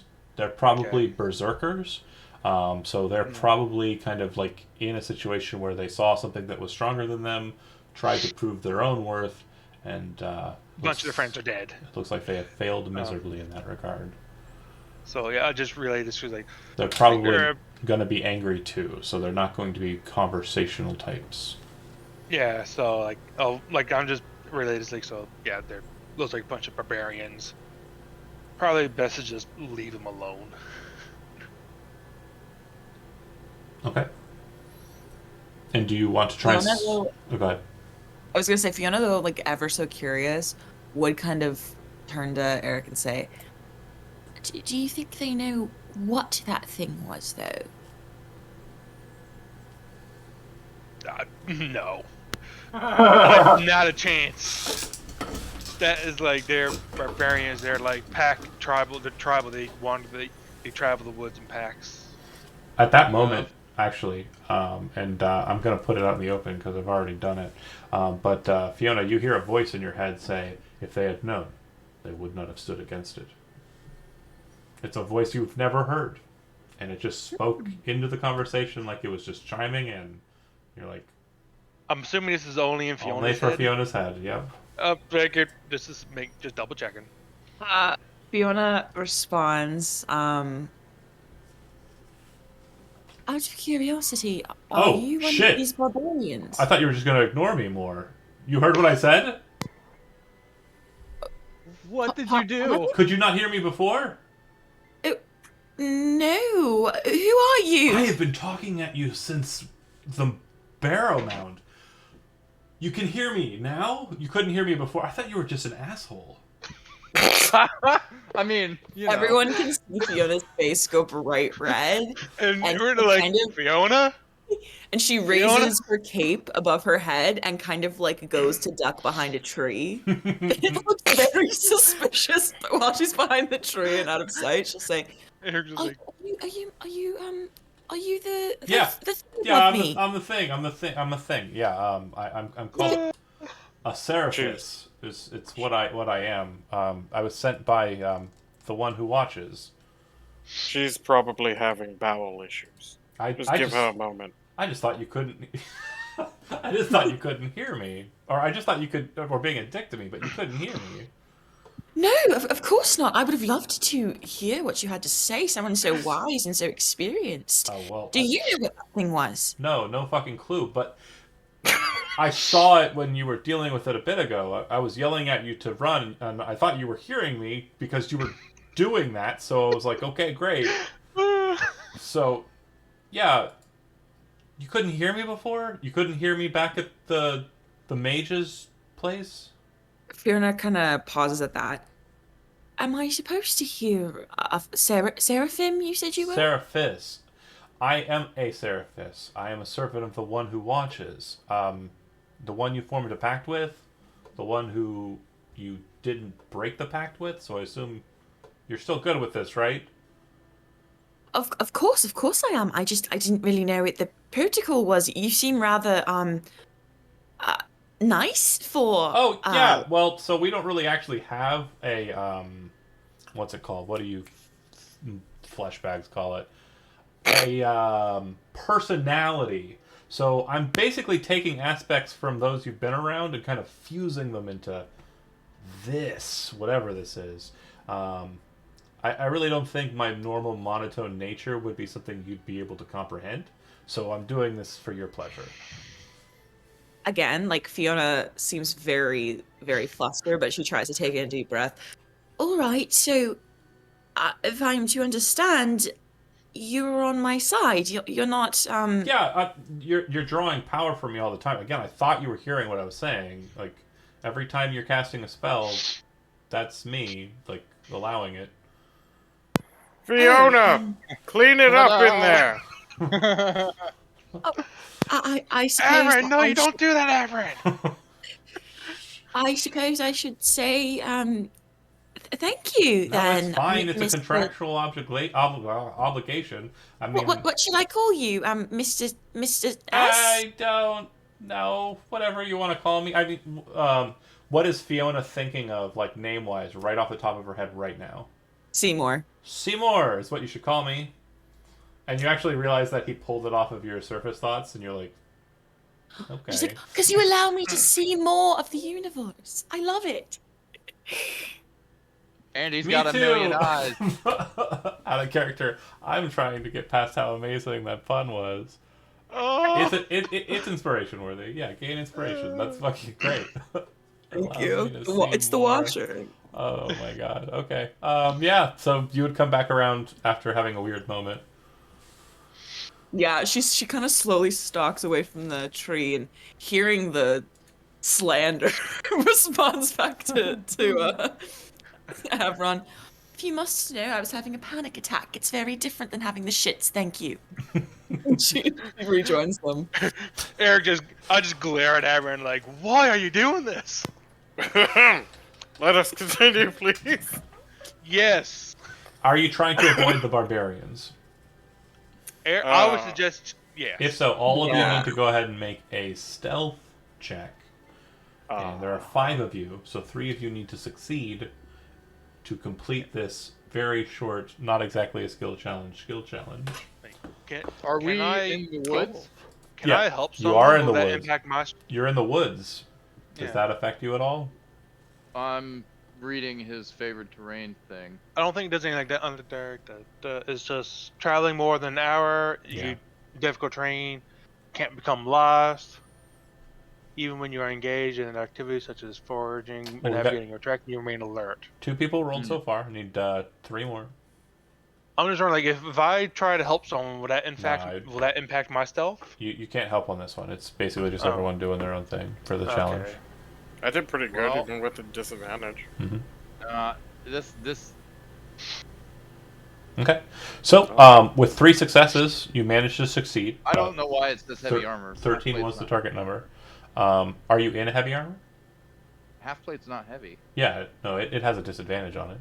Yeah, it gives Yeah, disadvantage. it's not heavy armor, but it has a disadvantage to Yeah. it.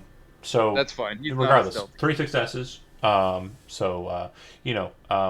Not understanding that he's in half plate and it's not very quiet, and probably just not being too terribly cautious or like getting in the stealth stance, just walking like he owns the place. Gorodier is just flippantly not concerned. The other 3 are very focused on stealth, and the blonde elf and the very loud fish folk is not enough to draw the barbarians' attention from their sorrow.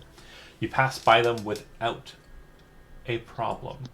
Once you've crossed the river and kind of moved past the barbarians, kind of just after that point, in the forest line, you actually see what appears to be kind of like off the way from where the cleft is, where the Gaon kind of moved through the forest.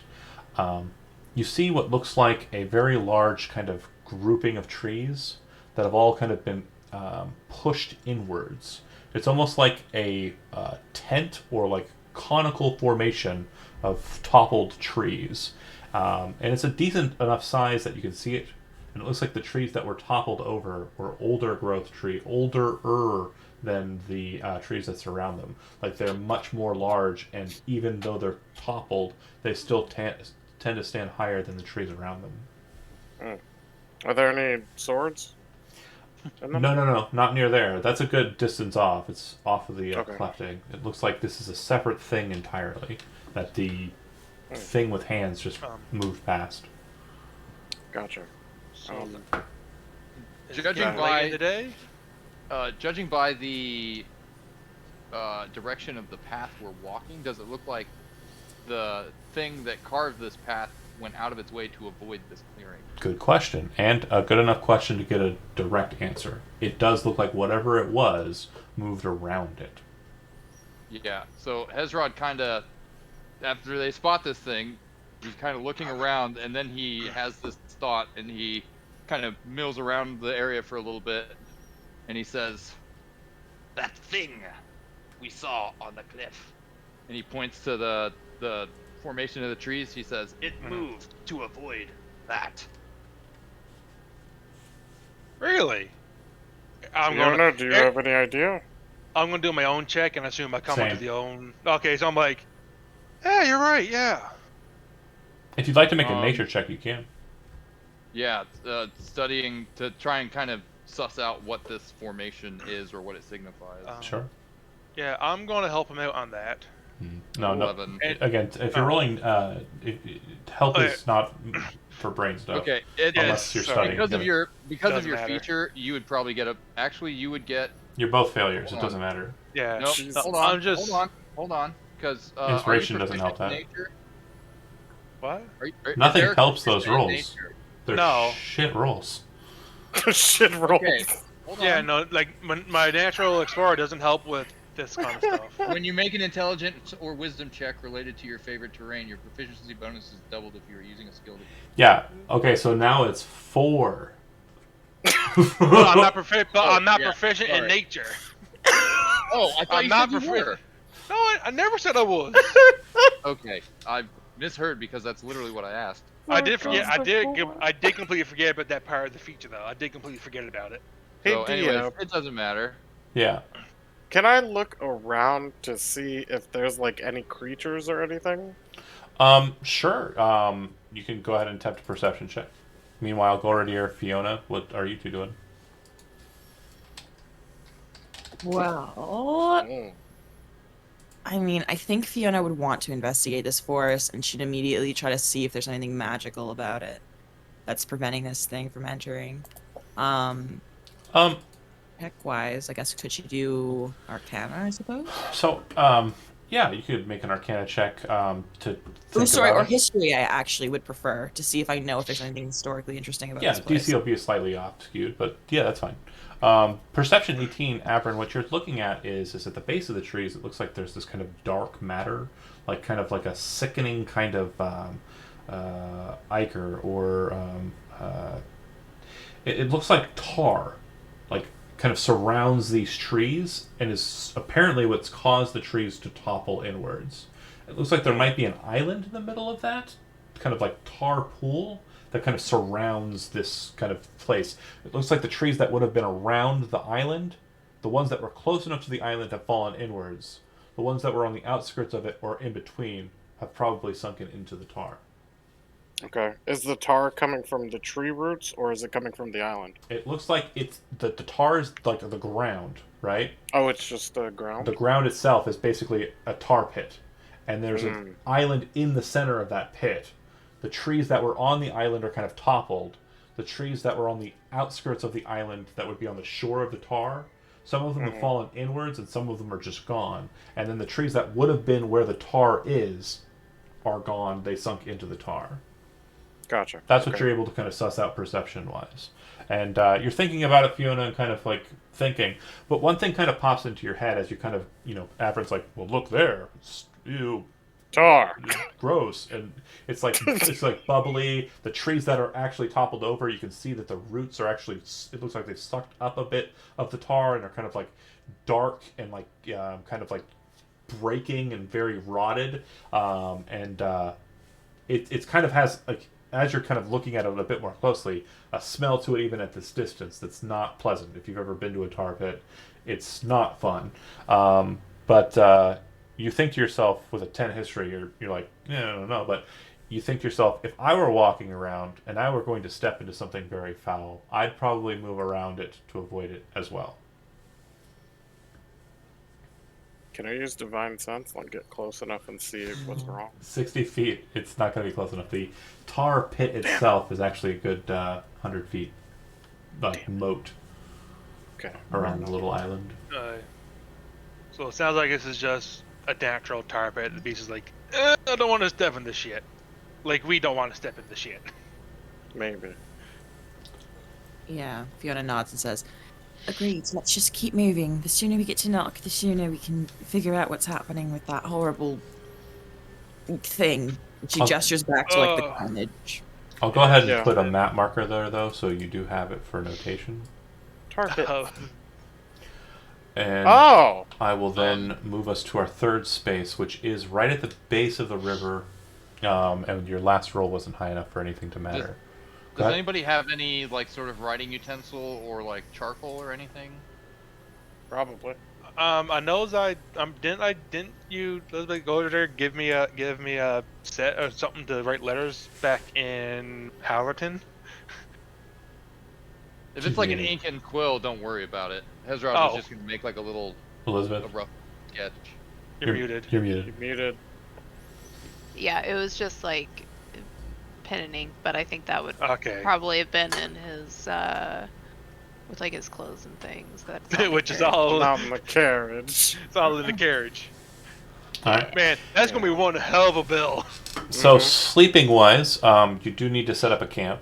So we got to determine whether it's going to be a safe place to sleep or an unsafe kind of feeling place to sleep. So you need to set up a camp. To set up a camp, I need a survival roll. This is a roll that can be helped, but it can only be helped if the person who is helping is trained, and it can only be made if the person is trained.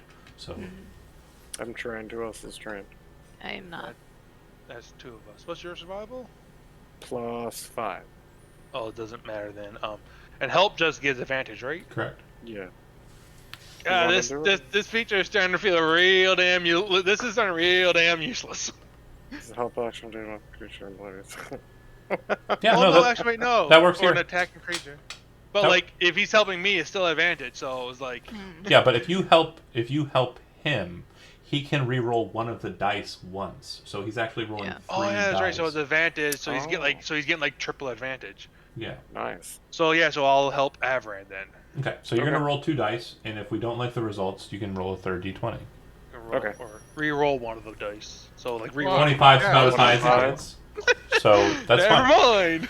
You find a place not too far from the river that's actually kind of in a copse of trees that makes for a defensible position against all quadrants. The water basically serving as a defensive point, and you kind of scout it out to realize it's not going to be. You don't think any threats are going to come from the water here. But you set up your camp. Someone needs to roll me 3d20s. I'm assuming you're taking the normal rest schedule that you've been taking, correct? Yes. Okay. And Fiona, based on that rest schedule, you would be awake in the. Do you take a watch, Oh. Fiona? I think so. Yeah, it's the first one, wasn't it? Although, as a human, I might need to, like... I Oh. don't know if maybe the elf wants to take more...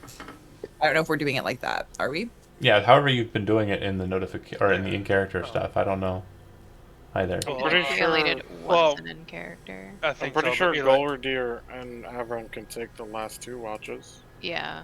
Oh well, I guess I'm something I was going to start doing is like no matter what, Eric is always going to be up for the last watch. So then Fiona would be up for the first watch. He's just going. He's just. I'm thinking Yeah. it's just the nature of him. He's Yeah. always going to be up for that. Okay.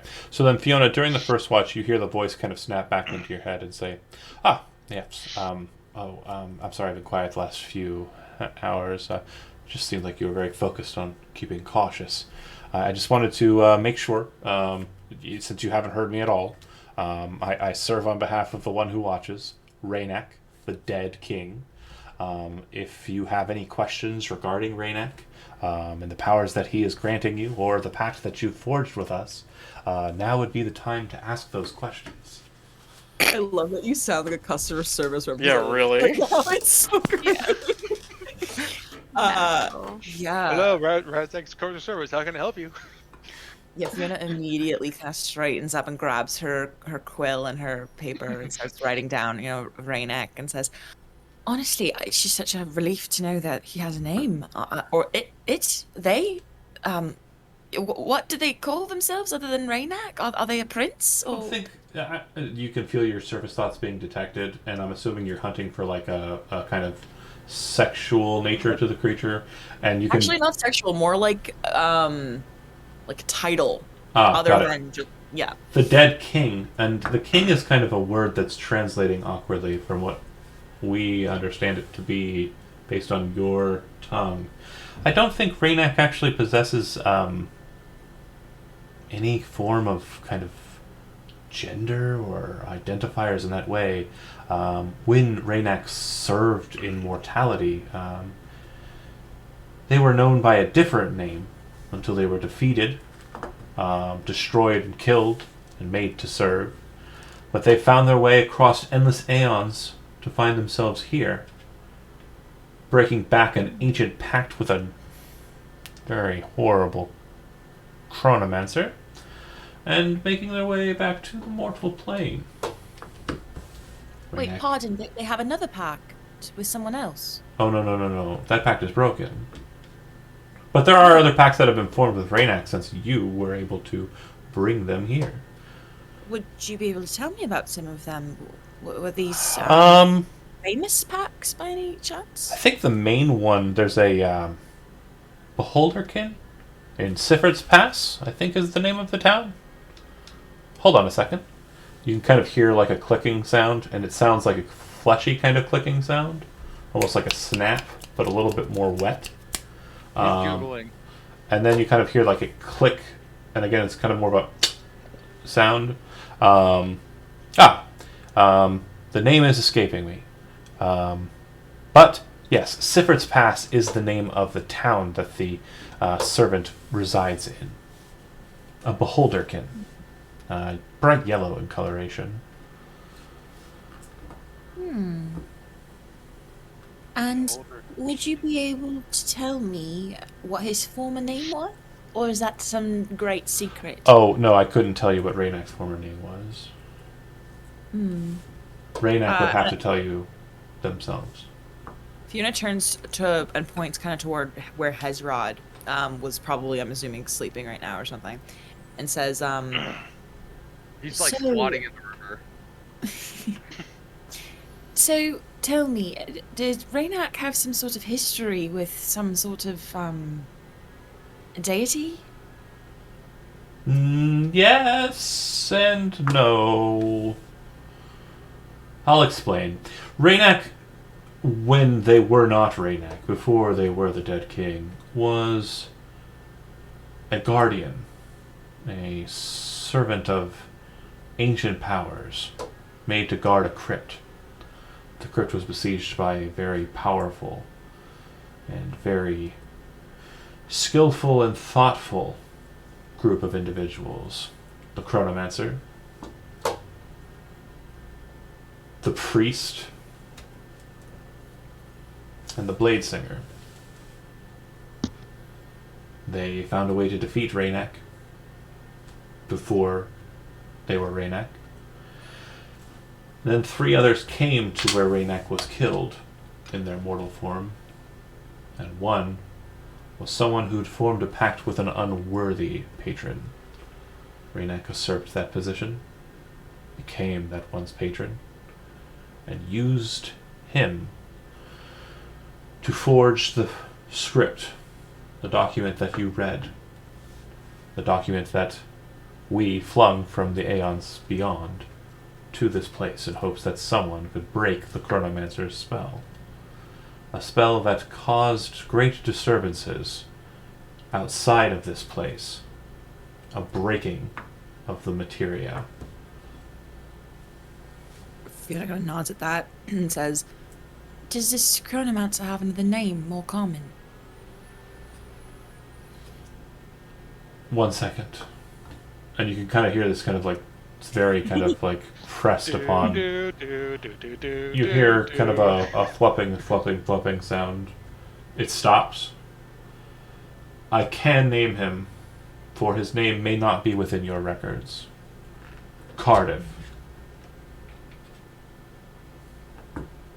Interesting. Did you just say Cardiff? Cardiff. Cardiff. Kardiff. Okay. Thank you. If you change the K for a C, it's Cardiff, which is a town in Wales, and that city happens to be where Doctor Who was created. It's true. Some top level nerd shit. Now, can you just tell me one last thing? Do they have any connection with Alicia, by any chance? Alicia. I do not know the name. Perhaps... Wait. I do know the name. The one who watches says that she could serve as an ally if she were made to become free. She kind of pauses at that. Oh, well, unfortunately, I don't know if that's possible yet. Does other than the, she kind of stammers a bit. We left the last location at a rather hurried rate. Of course you know this as you were watching the whole thing. That's why the name seemed familiar, but we walked through a place where everything for me was distorted. I couldn't see you. And then you were on a mountain, and I was screaming at the top of my lungs, and it seemed like you were listening, so all was good then. Where did you go in between those places? She kind of pauses at that. I honestly cannot say, but I believe that's why we can understand each other now. I think I actually met Raynak. Or something like Raynak. Is it a large eye? Yes. That sounds about right. Understood. Well, one last question. Do you think that, do you think I should tell the others about you? Or is this more of a secret arrangement? No. I mean, probably not. It would seem, and again, it's entirely up to you. Hezron seems to have efforts in line with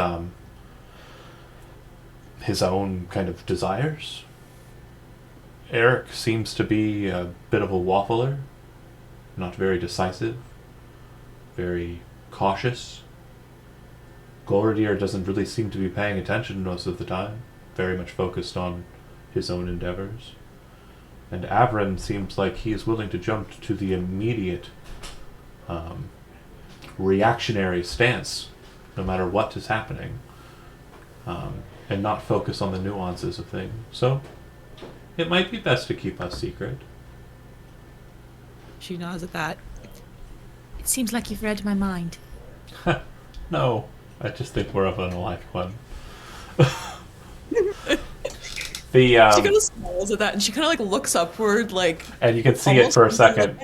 Yeah, like almost trying to like. You're my friend now. The eyes are all kind of like, instead of just being weird disembodied eyes, you can actually see like a personality in them, even though they are on a weird spiral of meat. That said, I need 3 d20 rolls because there are chances for random encounters. They are stunted due to it being a safe rest, but they are still present. Real Go quick, nuts. on I this got him. on this expedition through the mountains and foothills and woods, has Hezrod found any useful plants, herbs, food, stuffs? I mean, No. he's proficient in herbalism kit, which is why I'm asking. No, And not he's really. Proficient in nature. You did say that you were doing it. You know what? Give me a survival roll. It's retconny, but I'll call out. I'm not proficient in survival. I'm proficient in nature and herbalism. Okay. So nature lets you know about things, and herbalism lets you do stuff with things. Survival is the acquisition of things. So, Okay. unfortunately, you're going to need to find a patsy Nope. who not can there. survive. Yeah, you're gonna need someone that is good at survival to help you find routes. And Oh, that would probably be Eric, because he's That's- also helping us navigate. so, if you want to make a nature And- roll,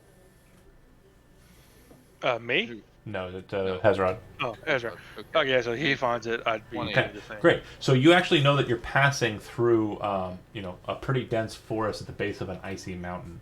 So what you're looking for are frost chrysanthemums, and you can basically explain those to, someone that they might be able to find them.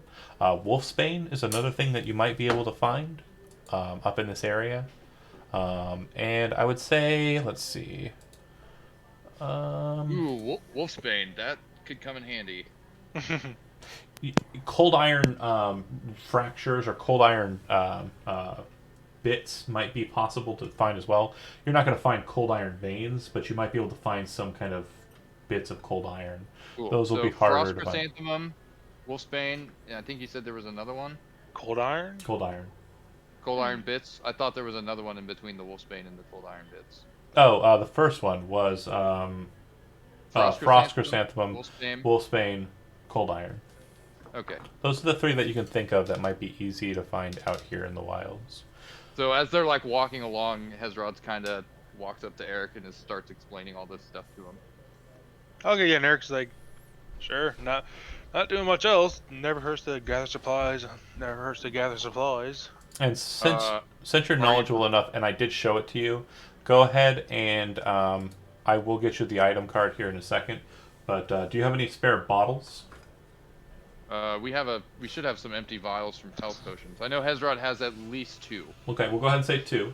You would have collected some of the tar, Okay. and I'll So- get you that card in a bit. 2 tar bottles. And Eric he's not proficient in nature, but he is proficient in survival. Yeah. Yes. So basically, Okay. you're going to tell him the things he needs to look for, and then he's going to look for them. There's no Cool. help involved here. This is unless someone That's else fine. is helping But- gather them. Survival is what, intelligence or wisdom? Wisdom. Okay, so you would double your proficiency. Yeah, in the forests. Correct. Right. You're currently in the mountain Wait. regions, but Oh, so sorry. this would even apply. This would apply now. Apply to. That was only wouldn't. specifically. no, it would Sorry. have just been so there. but this that's would fine. have been at the base of the mountains before we. Oh, so transitioned. this was back in the mountains. Yep. So, roll it. Day 2, someone who isn't the person who did the thing. Now, if you are searching out stuff like that, you are going to be having your travel speed, so keep that in mind. Like, you are literally searching out something. If you're idly doing it, you'll find stuff at random. But if you were genuinely searching for something, foraging is different for the Outlander trait. You're looking for food specifically. You're not looking for materials. Hmm. I mean, if it's gonna severely impact our. Okay, so hold on. In all honesty, if you take more time out here, the fires will have time to settle in the village you're going to. Wait, what? Wait, what fires? Yeah, anyways, I'll leave that up to you guys whether we want to take the extra time to actually look for stuff. I mean, finding stuff, especially wolfsbane, could be very useful. Especially with like what we were dealing with the werewolves. Very helpful. Can we? Is it possible to find that where we're taking our rest? When you're taking a rest, no, because rest requires Okay. non-active activity, and hunting for materials is very much an activity. Okay. Just for like roleplay bits, Gordier would be fine for that. Probably moving a little slower, because Walking. he's sucks. an alcoholic, and he has Yeah. a drink now for 2 days. Yeah, I guess. And while we are, but we don't really have anywhere to be, so it's not like we're in a rush to get anywheres. Okay, but Fiona is like very much wanting to get the hell out of here and back to Nock. So she will like mutter and complain about it, but she does want the wolfsbane. Like that's a good idea. So she's on We board. do have some wolfsbane already too, by Oh. the way. That's a good point. Maybe we should just book it. Well, frost chrysanthemums and coal iron bits could also come in handy. So, Yeah. whatever rolls we got to do, or wherever, like. Okay, if you're taking the time slow to move, then yeah, you've already made the nature check to identify some of the things you could find out here, and then it just goes to survival. If you want to make a survival to gather materials, then you can feel free and go ahead and do so. Yeah. The rest of you Just could like take the- downtime activities during this process, but again, you're not going to have a lot of options due to location. Well, probably only do like a day at most, and then move Yeah, on. that's this day. Yeah. So we're going to be moving 2 hexes, and you're going to be moving at a slower pace, and you're going to survival roll. What's the survival result? I'm just waiting for consensus. Everyone all right with this? Yeah. Yeah, go ahead and roll it. Survival for 16. Okay. With a 16, you are able to locate 2 applications of wolfsbane, and you also find a mushroom that you don't know. What? No, sorry, not a mushroom.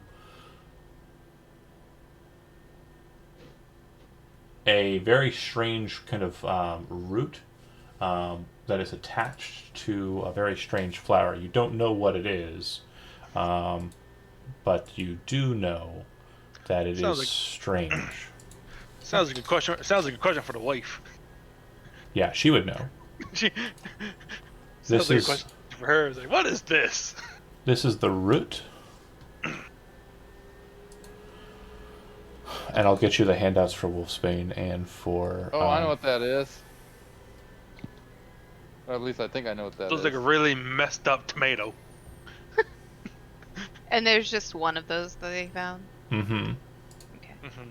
I'm just making notes. Yeah. Yeah. And Um, Hezron, I'm guessing that you're keeping that. And- Ezrod could hang on to it.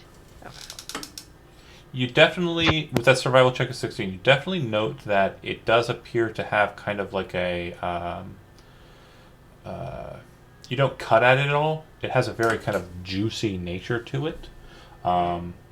You feel like the contents of it, whatever the liquid inside happens to be, might be worth something. Yeah. So the ones that kind of. There's something about Still this. probably doesn't seem useful, but the juice is There's probably some, what's the value. for you, there's something about that's familiar. You're not sure where you've seen this before, this weird root, but you definitely know you've seen it before, and it was worth something to someone. It might have been some time you were with the wife or something or whatever. But yeah, you have that, and that's what you got. Yeah. It's like. So as Hezrod and Eric are kind of like foraging around, and Eric brings his stuff back to him. Hezrod's like, thank you. And I believe Gorwadir had the wolfsbane. Yeah, we already had Well, 3 we already had bags some- of Wolfsbane. So now That's we have fine. 2 So- more. Yeah, so Now- he'd go ahead and gives the wolfsbane to Gorwadir, and he'd hang on to that strange root. Just so you know, if you are trained with alchemist tools, herbalism kit, or poisoner's kit, you'd be able to identify what Wolfsbane can do. I believe Gorodir has alchemy, and I have herbalism. Some poisons, potions, substances, etc., are not ingredients. They are just raw of the form that they are.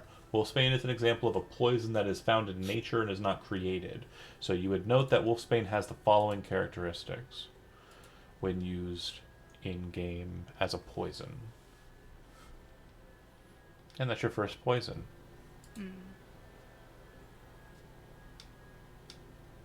And so you have 2 applications of Wolfsbane. And you have 1 mysterious root. Oh, and yeah, that's it. Thank you. All right. That was a day's worth of searching. And then I need the 2 d20 rolls for your travel for the rest of that day. And Where does just that- real quick with the party, Yeah. as we move forward, do we want to continue looking for more useful stuff, or do we want to just move at like the quicker pace? Jonah, that would be you. You would be the one rolling. Okay. I'd say quicker pace. Oh, no, not survival roll, Oh. but I'll take those Oh. rolls. That's a roll of 3 Sorry. and a roll of an 18. Okay. Yes. Roll a d100. Okay. Sorry.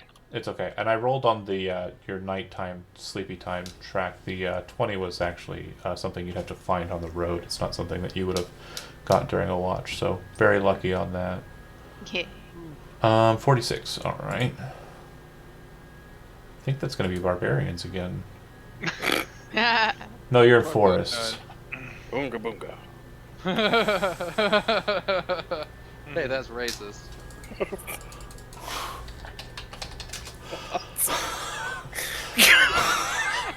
Oh god, what happened? What? Oh, god, no. I see that. Oh Is it my the God. Neo guy? Roll 3d12. It's definitely the Neo guy. Fuck 3D2. those guys. It's actually just bees. I got a 7, a 2, and a 4, totaling 13. Okay. So as you're kind of moving about in the forest and kind of exiting out of the weird path, up ahead in the plains, kind of just outside the forest, you see what appear to be 13 very small blue creatures kind of moving around the tracks. And it kind of looks like they're following after the tracks, like they're trailing it. You can see that the creatures stand anywhere between like 2.5 high to 3 feet tall. It looks like they are very blue colored and very top heavy. Their heads look like they are massive, like maybe 1.5 feet worth of head to like maybe 2 foot to 1.5 feet worth of body. They Smurfs.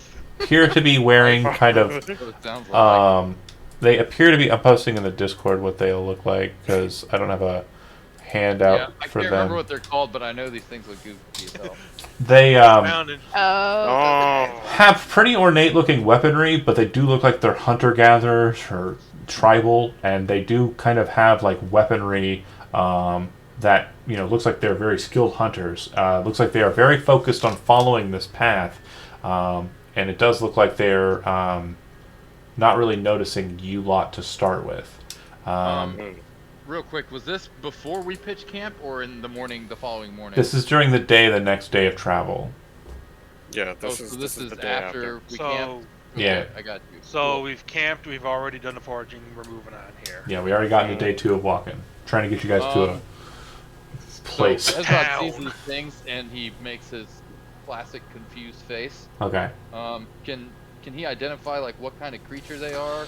Yeah, Or so determine what their origin may be? with these specific creatures, I would need a religion roll. Okay. Who's good with religion? Do you have to be trained in it? or no? Hezrod's not great, but he is I'm- proficient. Pretty good. I got 5 on it. Okay, Do- so can we have? So can Hezrod help Golradir? If you're literally talking it out and trying to kind of like go back and forth, sure. Yeah. But like if you're just thinking to yourself, like mechanically, So for future reference, Hezrod he knows a thing or two, but he also knows that Golradir and Fiona are like much more knowledgeable. If you're like, workshopping it, then yeah, that's fine. Go ahead and roll with assistance. But like otherwise, So, most of the time you ask a question and you're like, "Do I know anything about this?" in your head, your immediate response shouldn't be, "Can I get the mechanical benefit?" It should just be a fair. Understandable. right. I'm usually going for like, in my head, it's more like, okay, you have. Then roleplay that. something, and Roleplay then- that first instead of going for the mechanical nature. Fair. He shuffles over to Golradir and he like points and he says, Do you know what those things are? And then kind of following up with a, "I think they might be," and then rolling the Yeah. dice. Yeah. That's a pretty good Because they- impersonation. Yeah. Well, his Or was.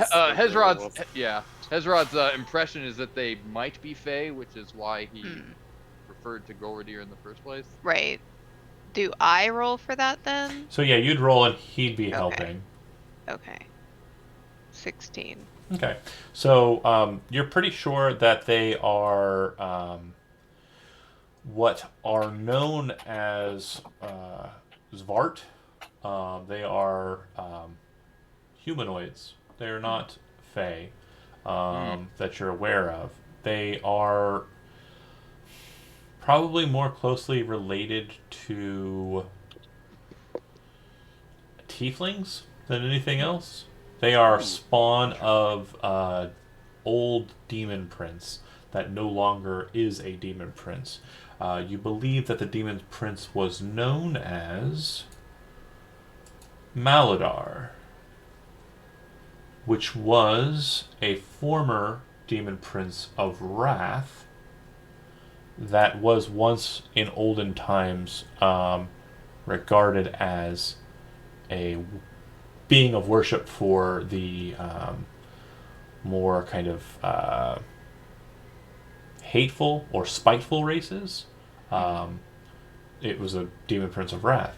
So very angry, very kind of like horrible creatures. And it's said that these are kind of like the remnants of that demon prince. That demon prince was eventually usurped from his position by Grumnar, the demon prince of Wrath at current. So probably best to not mess with them because they're probably a little bit more akin to chihuahuas. I don't know if you've ever been bit by a chihuahua, but that hurts. They have little tiny Yeah. sharp teeth. Yeah. DM, what do they sound like? If you're kind of keeping a safe distance, you're nowhere near them to be able to hear them. Okay.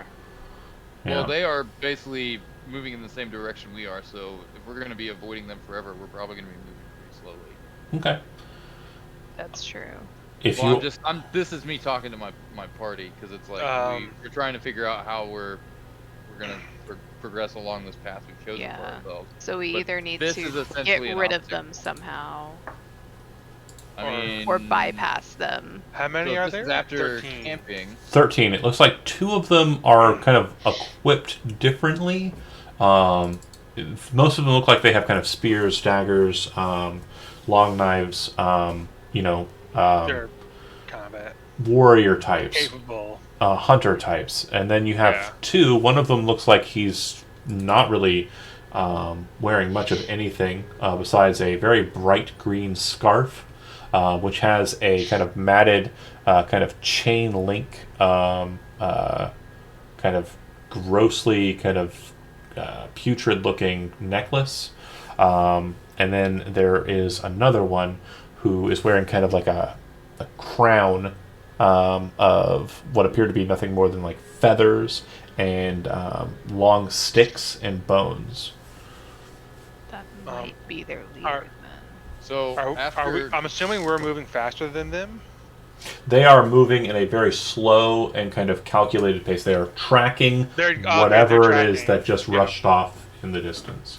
Okay, so they're in, and then Eric and I would honestly immediately recognize. Oh, hey, they're tracking Oh. this thing. Yeah, they're gonna be slow. So I'm sorry, they're not tracking the. They're tracking hundred-handed- the 100-handed one. Oh, Yeah. okay. Sorry. So they're Okay, ahead so of us after- tracking it. After Golradir and Hezrod kind of conclude what these things might be, Hezrod kind of moves forward to Avran and the others, and he's like, "Come, come," and starts discussing amongst themselves what these things might be. Do you think they And- speak Infernal? I mean, it's possible. I don't even know. Speak common.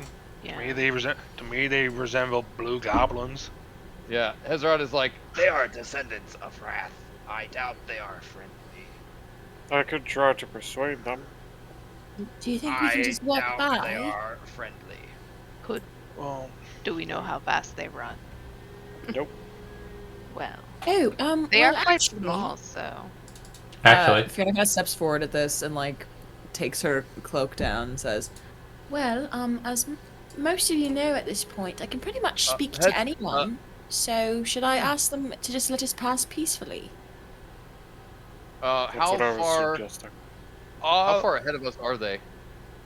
yeah, they're as far ahead of you as you want them to be, outside of earshot okay. Okay. and outside of So- sight Well, lines. all I'm gonna say, Fiona, if you were a small humanoid creature and you have all of a sudden heard a voice in your head, how would you react? just kind of shrugs and says, Well, didn't you say they were spawn of demons? They must be used to that.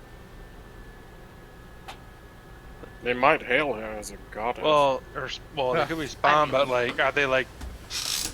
I'm thinking now, probably the wrong way to think of like, are they like first generation or are they like 100th generation? she kind of shrugs and says, All right. Well, I can try and calm it, and if that doesn't work, I'll do my thing. But perhaps I should just try to be diplomatic here. Say we're friendly and we're just passing through. Could you change your you- appearance? She gestures to her cloak, and in front of your eyes it starts to like shimmer and it takes on a different color. So it's not her Yeah. appearance, but she does have this cloak, and she kind of points to it Yeah. and says, I don't know if this is helpful at all, but that's all I can do. Hide your Hezrod, face. Well, certainly doesn't. Well, I don't see it being hurting if you can do that and at least stay out of harm's way. And then if they start causing problems, then we deal it from there. Hide your face just in case. Hezrod says, If you intend to speak with them, I will go with you. and she says, All right, just let me do the talking, please. I can be very persuasive when I want to be. that's fine. Hezrod's gonna go with her, and he's gonna keep an action ready. Everyone's gonna stay with Eric and Golden. Well, Would you I was like going to know what that ready to action is? Oh, well, it seems that they're leaving. Well, no. So I'm assuming Chad and Josie or Hezrod and Fiona, they're going to be together. I would like stay stealth behind them, like 30, 60 feet. As you're saying that and kind of like focus, They're- Golridir is they're kind of literally- pointing off in the distance, and you'll note that they just dipped into the forest and have moved away from you. They just kind of wander the fuck off. Yeah. Little goblin people? They, Yeah. Oh, as I'm they like, seem oh. they seem to have gotten bored. Ah, oh, there goes that. Well, okay. Eric just looks at me and is like, You can follow Oh, them. You can "Let's follow go them try, in. but It looks like the forest that That's they've not- entered into, or the patch of forest that they've entered into, has mostly dead trees. Now, it does look like it's almost autumnal, kind of like, like the leaves have kind of fallen, but it's outside of the season for that. It is summer at this point, so I mean, there's still a little bit of life in the trees. They're not just dropping their leaves, but that patch of trees that they've kind of gone into looks like it's autumned up early. Well, if they're out of our way, Hezrod does not care about them. Okay. Yeah, we'll just Yeah. keep going. like as you're passing, I'll probably just like have a look and just Yeah. no, Yeah. see if I see Uh, anything interesting in passing, but not like make a really a directed effort towards it. Like look back, Yeah. look through anything interesting, Hezrod will move on. pat Eric on the shoulder, and he says, We will take up the rear and keep an eye out for them. Oh, I'm just curious, Sounds Oh, that's all. fair. But yeah, Yeah, they're Fiona not very. picks up the pace, like speed walks, using this opportunity to try to avoid them and gain some distance. Okay. yeah. "Yeah, totally." And I'm assuming Now they're being out of our way. Let's just go. and I'm assuming being in forest, I can take over and I can really make ground. Perfectly fine. So you make it past the strange Zvart encounter and continue on a bit without having murdered them at all, having not caught them, or they haven't caught you off guard, and make your way to camp. just outside or ways outside of where you believe this village to be. So survival check. Where there was a village. We'll see how it goes. Survival check, Find out. Double this up Mine. again. Avran, go for it. I'll help him out. and you get reroll 1 if you like. So reroll 8. Yeah, roll a d20. If it's a natural 20, then that's helpful. You might as well. Yeah. Nope. It's not. So the 23 is what we're going with. You managed to set up a safe camp, and then roll me 3 d20s for the sleep.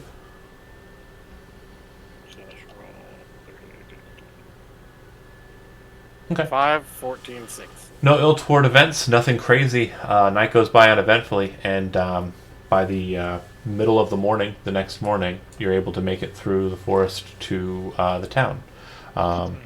Looking at the town, on the northern side near the river, you can see that the wall of this town kind of overlaps the waterway.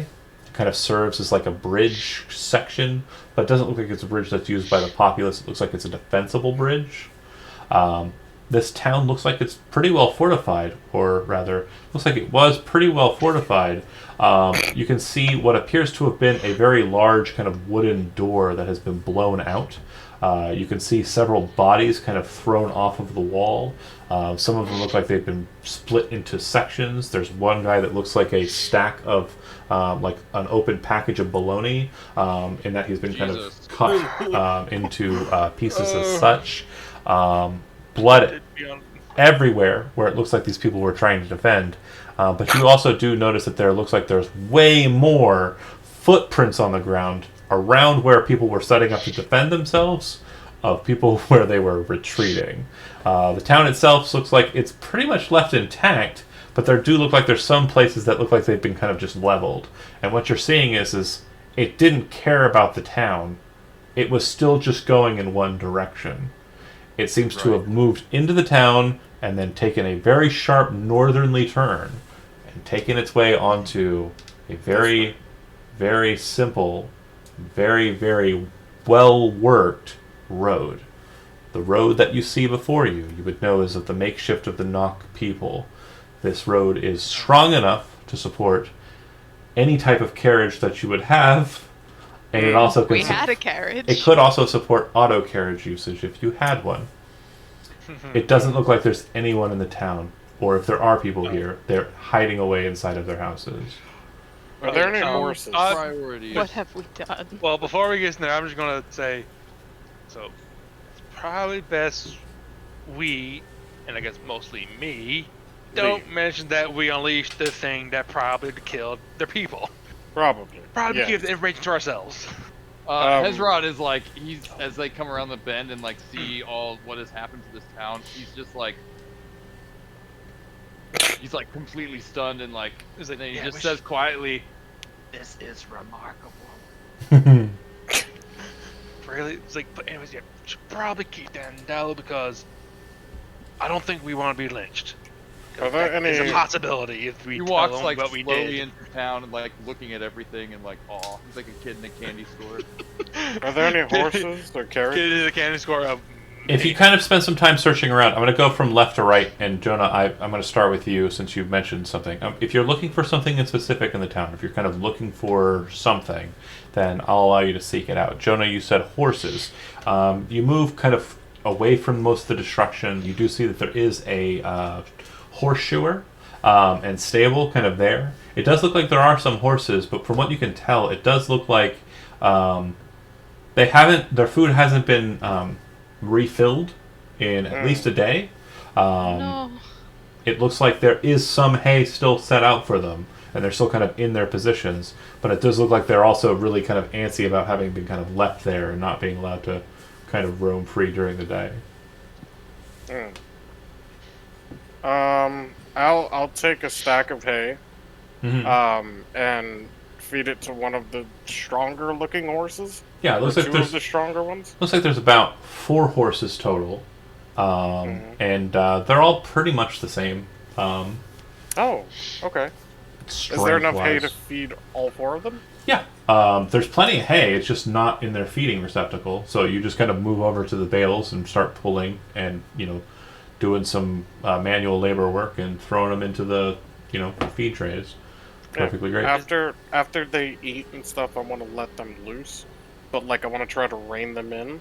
It looks like they kind of have like a pen, like an almost kind of like ranch-like position south of the town that they can be kind of let out into if you want to do that. Okay, yeah, we'll do Yeah. that. If you want a kind of visual of what you were kind of looking at here, have you played Legend of Zelda: Ocarina of Time? No. Well, okay. For those of you who have, it's like Lon Lon Ranch, but like attached to the south side of the town. Oh, Yeah. yes. You have like, get out. You're done.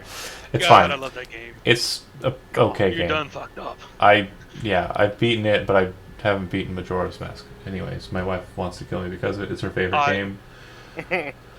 To the points that matter. Majora's Mask, I was like, really? Anyways, to the points that matter. Don't I haven't played Ocarina. 4 horses, riding horses, Come here, boss. and you wanted to basically feed them and let them free a bit. Great. Moving on, Elizabeth. What is Gorodir doing immediately upon entering the town? In good Gorodir fashion, he's both keeping out an eye for a tavern, but also seeing the lifeless bodies and the destruction. He's also just looking for people, but also tavern equals maybe people. Yeah, so you're walking through the town. You can see the kind of destruction kind of enter into the town and then kind of move to the north side of it. Looks like there's a kind of specific point where it kind of looks like the destruction turns. You come to what appears to be the front-facing, facade of a tavern. It looks like the name of the tavern was the Bright Yellow Lemon Tavern. And the reason why I say was is because when you kind of see it in its facade and go, aha, and open the door, the back end of the tavern has basically been blasted out like something crawled over the top of it and broke it with its weight. If you'd like, A tear comes out of his eye. you can make an investigation check to see if there's anything that is salvageable. Come on, Yes. Gorodir. I can tell that there's no one here or anywhere here. If there's anyone in here, they are dead or they've been buried for at least a day. Yeah. Well, I was just thinking, like, the lack of people out collecting and tending to the dead bodies. This place has probably been abandoned. Yeah. You don't find much of anything. You do find a tankard that has some kind of remnant of beverage in it. It looks like it's been out for a day and a half. I don't know if you know what that kind of beer would smell like. I don't know if you've ever had that. Yeah, that's about right. So that's what you're able to find. My roommates in college dated frat boys. I know what that smells like. Yeah. What's that? You didn't want to finish your Beerios and you just left them out on the fucking table. Right? Yeah. Chad. For an entire fucking weekend. Great. Thanks, guys. Probably familiar with some of the people who made Beerios. What would you like to do as you enter into the town, Chad? Jesus. Oh, wait. Was that a slight against me? No, it was a slight against Flack and Joe Orbick and that whole house they lived in. Oh, yeah. Fucking I mean, jackasses. We've killed a Olympic-sized swimming pool of beer. There. Yep. Jesus Christ. To do College, bro. a Anyway. lot of beer. Anyways, yes. So basically, after looking upon this destruction, Hezrod would have kind of turned to Gorodir and been like, "Tavern." And he would have found Gorodir. the mess. No of it. tavern. Yeah. Well, Hezrod would have gone with Gorodir to the tavern. Okay. Like, that is the objective. If you'd like to No make tavern. if you'd like to make an investigation check, I'll allow it. Or you could have helped Golradir. Yes, I would have helped Gorodir. If that's the case, the two of you, with your keen eyes, are able to find a single bottle that has survived the destruction. The bottle Singular. The bottle in question appears to be made out of a thick crystal. Inside of the contents, as you pick up the bottle, you see what appears to be kind of a yellowish liquid. But as you move the bottle from its resting position, you watch as red fills up from the bottom as the liquid is moved inside of it, like a fire rising up inside of the bottle and kind of creating this orange-red glow on the bottom of Fire it. whiskey. Yeah, recognizing that this is like something very unusual. On the outside of the bottle, the label reads Big Bang. Big Oh, Bang. Oh, that sounds That's, like a Hezra drink right that's- there. Yeah, Hezrod, like being in the company of his favorite drinking buddy and understanding the severity of the situation, offers the bottle to Gorodir and says, Shall we split this? Absolutely. Do you, I've never are there seen any- a more delicious looking there bottle. are in no my glasses. The only tankard that was found was filled with nasty filth. Life. That's- Oh. "That's fine." Hezrod has his tankard. drink out of the bottle like a man. Hezrod has his tankard. Oh Uh-huh. wait, yeah, Gorodir has a goblet. Been drinking this whole time. Just So throw out the water. are there that you any- poured I'm just breaking down. He's there to. Just He's Water. He's walking around with a glass. Where's the glass to? water off to the side. Pour in the. are there Go ahead. are there any tables? Is the bar intact? It's not intact at all. Are there any tables or any stools or chairs? we No. are crouching on the middle of this destroyed It's floor, literally- We're pouring gonna this sit. into our, Yeah. our Yeah. respective we just- vessels. There's enough Eat. planks and Yeah. pile in the pile that you can find a place to sit perfectly acceptable. Yeah. You take God, the, you you take the beverage. alcoholics. You take the beverage. Are you drinking straight from the bottle or pouring? Like, how much are you pouring first to drink? You know what? Who's Yeah, it let's for? just drink from the bottle and pass it back and forth like Okay, You who's- know what? Yeah. Who's let's go. first? Hezrod. Constitution Yeah. saving throw. Because it's poison. It's Big I mean- Blast. No, it's fucking Big Blast. It's like a Big Bang. nice drink. Okay, you 20. take 2 points of fire damage, Oh shit. and like, you're Burns not Burns down like going literally to- fire. you're not immediately poisoned, but you are definitely immediately drunk. Like you are not Oh. sober anymore. Yeah, Hezrod. He Oh. takes a swig and he goes, "Ugh," and he Let me, let me he like coughs a little bit. let me put this in your head. So I think you might understand when I mention these ingredients what this might actually feel like in your face. Okay, ready? Simple syrup, so it has kind of like a sweet kind of mouthfeel, right? Mhm. Grain alcohol, Just Oh, Oh, shit! yeah. straight gold kick in the teeth. Oh yeah. Goldschlager, cinnamon schnapps. It's Damn. just a big Light it old on fire and then drink it while it's on fire. And that's about what you just put in your face. Oh my It's- god. Sounds like it's Hezrod just one Fucking giant kick in the loves teeth. it. Yeah. This is a giant kick He in the teeth. loves of it. booze. He says, Oh, Right. that burns! It's amazing! And, You're going to love this! Gorodir, if you do take a sip, I'm going to need a Constitution Yeah, yeah. saving throw in response. I'll give you advantage because you're an alcoholic. Ooh. Good Seven- thing too. 17 is good enough. You kind of go, Uh, one of those, like when an alcoholic like catches something that's a little bit different. Yeah. But you don't immediately spit it out. You're not immediately kind of floored by it. The two of you very cautiously past that point sip the drink, not taking Nice. deep shots or anything.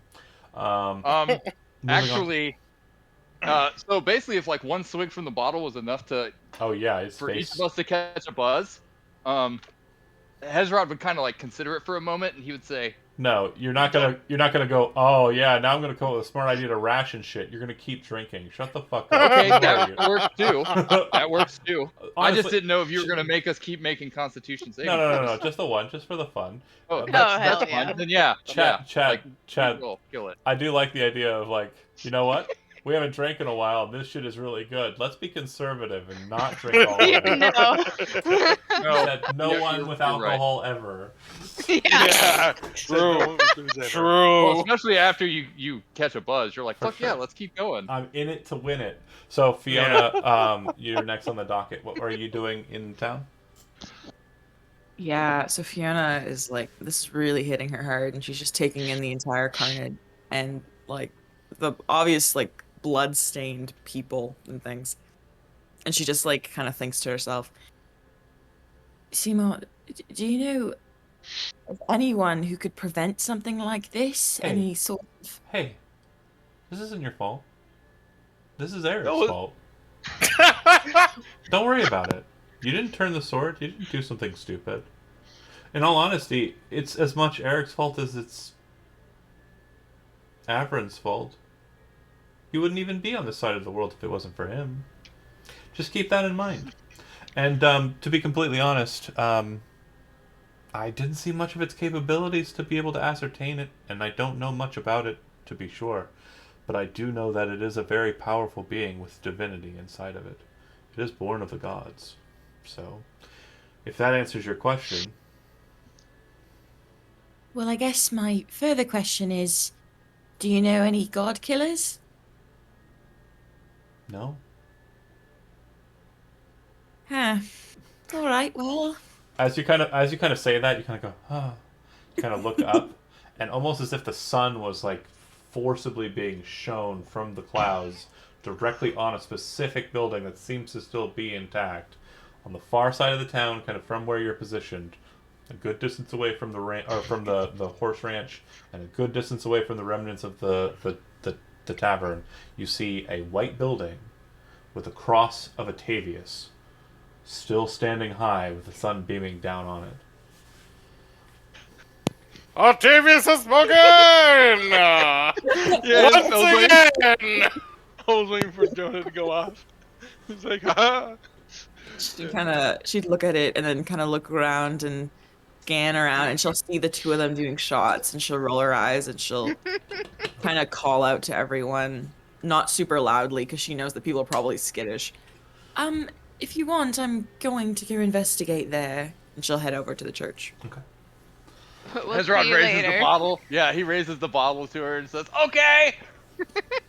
Then takes another sip and hands it back to Gordon. Eric, last but not least, Okay. looking at this situation again, if there's any kind of resources you're looking for in the town, what are you going for? Eric has like a sour moment realized like, well, realized like this is basically his doing, but due to his past, he sort of quickly just like shrugs it off as like, oh, there's no way I could have known this would happen, so no point dwelling onto it. But he's going to start going like house to house and actually just peeping in and just saying like just basically just start looking for anyone that's in mind. He's sort of more specifically thinking about any kids that may have gotten lost or stuck somewheres. You're decent But enough. he's just looking for anybody really. You're Just decent like, enough in your hello, tracking babe. capabilities to realize that most of the buildings that you're walking past that look like they were in a substantial, state, like they were not destroyed in the destruction, have most of their possessions removed from them, and you can see what appear to be that's a good tracks sign. to have them move out of this town, and basically out towards the waterways. Okay. And you can Well, see if what you appears see- to be a large number of kind of like docks and places where ships would actually kind of reel in. Mhm. There Yeah. are no boats. Okay, so so as long as he's noticing like the people and their it's not like everyone just like people and the belongings are gone too. Yeah, there's dead people, Okay. but there's no people remaining here, and there are no belongings that you've been able to find in residences. Well, again, he was just thinking like any kids that may have got scared, lost, yeah, because Sure. he sort of started like having a mini flashback to when his parents went missing and all what he went through and going through the streets and all that. So he just had that sort of flashback on to go. Yeah, based on your So searching. anyway, so he'll yeah. keep going through anyways. But as he goes on, he probably gets more confidence. Like, oh, okay, there's probably nobody here. Right. But and he's then he's making sure. Similarly, you hear Fiona, call out. She's heading towards Yeah. the church. You would see that the church appears to be not absolutely destroyed. He just looks he's like, oh, you gotta be kidding me. And it looks like it's actually boarded up. It looks like it's been kind of sealed off and well defended. Fiona, you make your way over to it, arriving there first. It does look like the doors are sealed shut. The windows have been closed off. But you can actually see people looking out the windows through guarded kind of positions down at you. Looks like these are very quickly made up makeshift kind of defenses. She'll raise her hands defensively, and call out in common. hello. We are travelers, and I just wanted to see if there were any survivors that needed aid. One of our companions is a healer. We've got plenty of healing in here, no problems. Be on your way. She kind of pauses at that.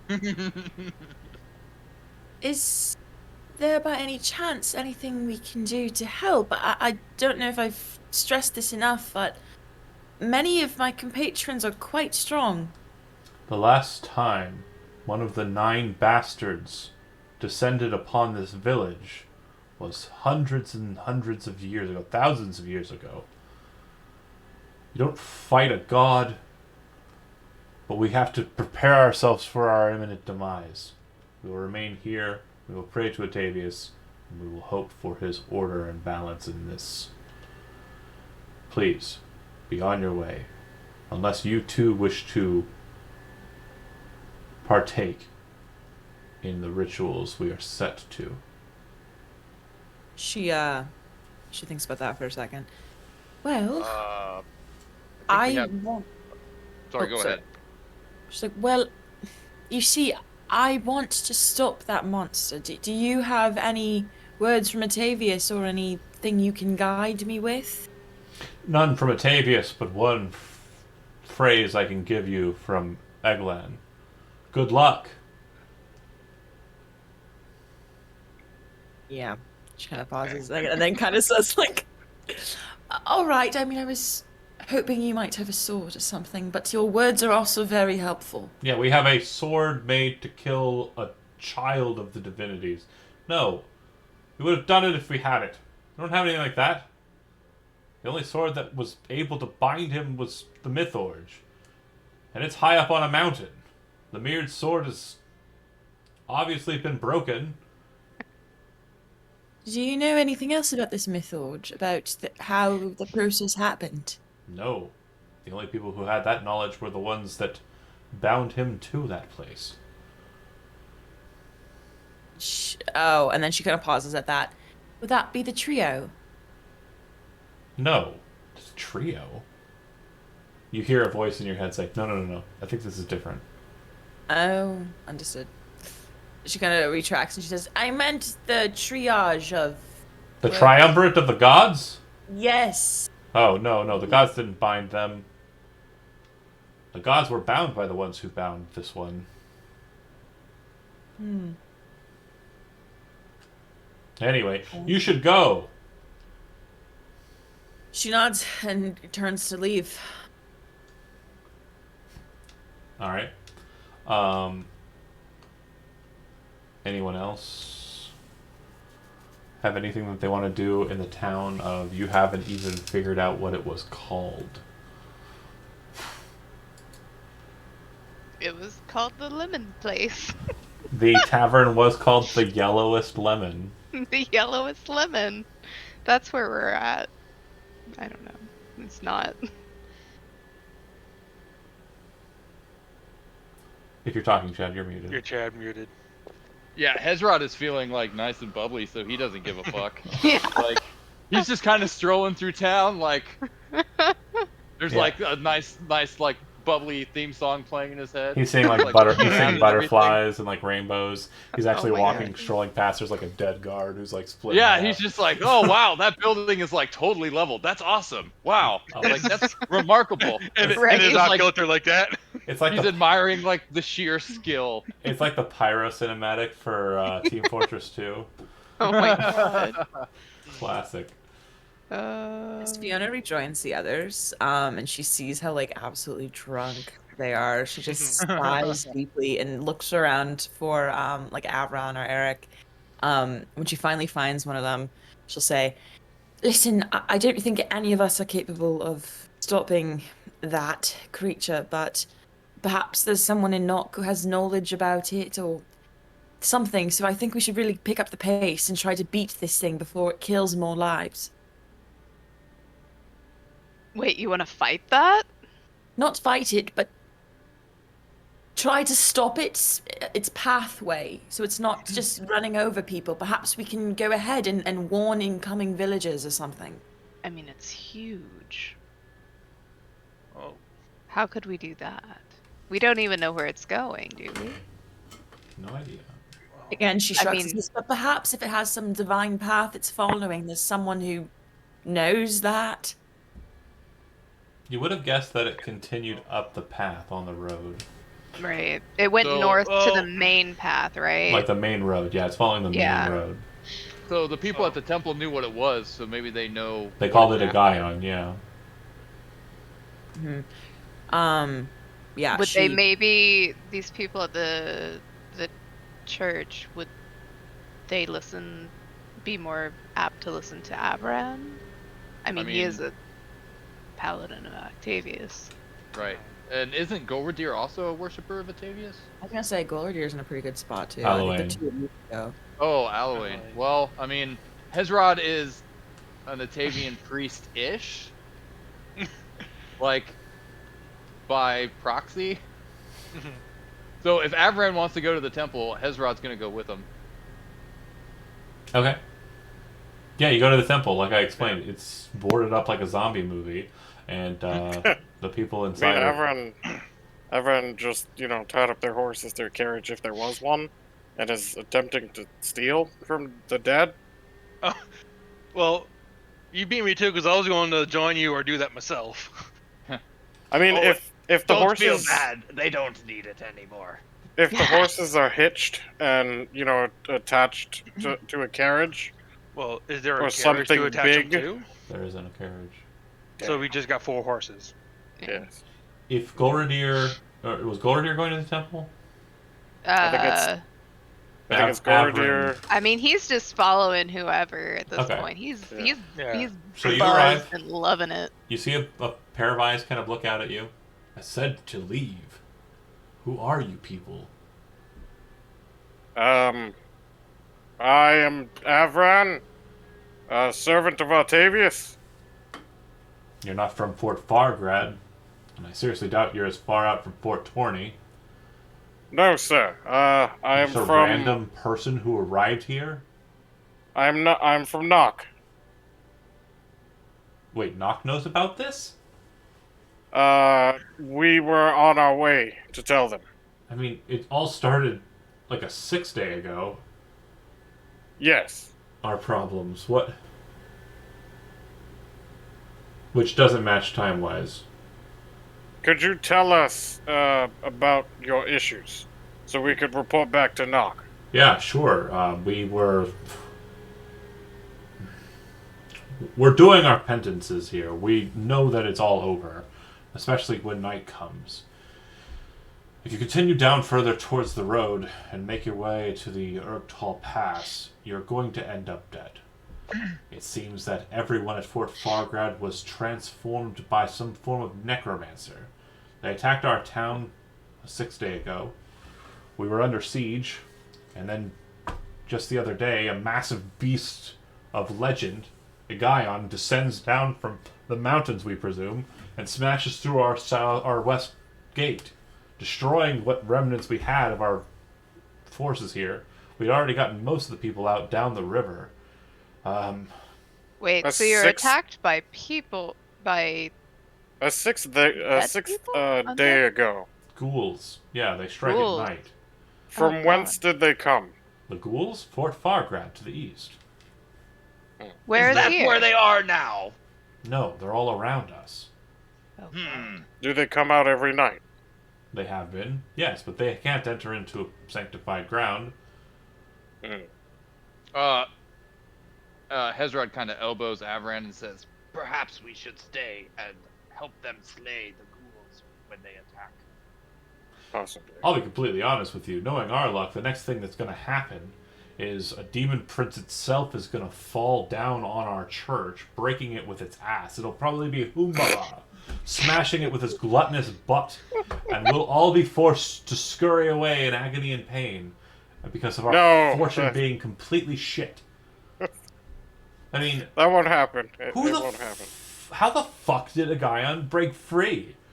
That is a good question.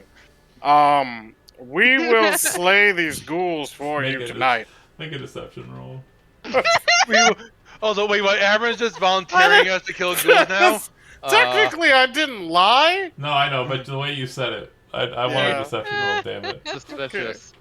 Oh no! Oh no! Five! We Not have one. to book He it. doesn't know the answer. Also, He doesn't know the answer, but he does see a sign of like acknowledged self-guilt when he sees one. So he doesn't say anything. He just kind of locks eyes with you, kind of like narrowing them, his eyes, and kind of goes, "Yeah, well, so we don't need any help. Thanks." It's like a Catholic taking communion.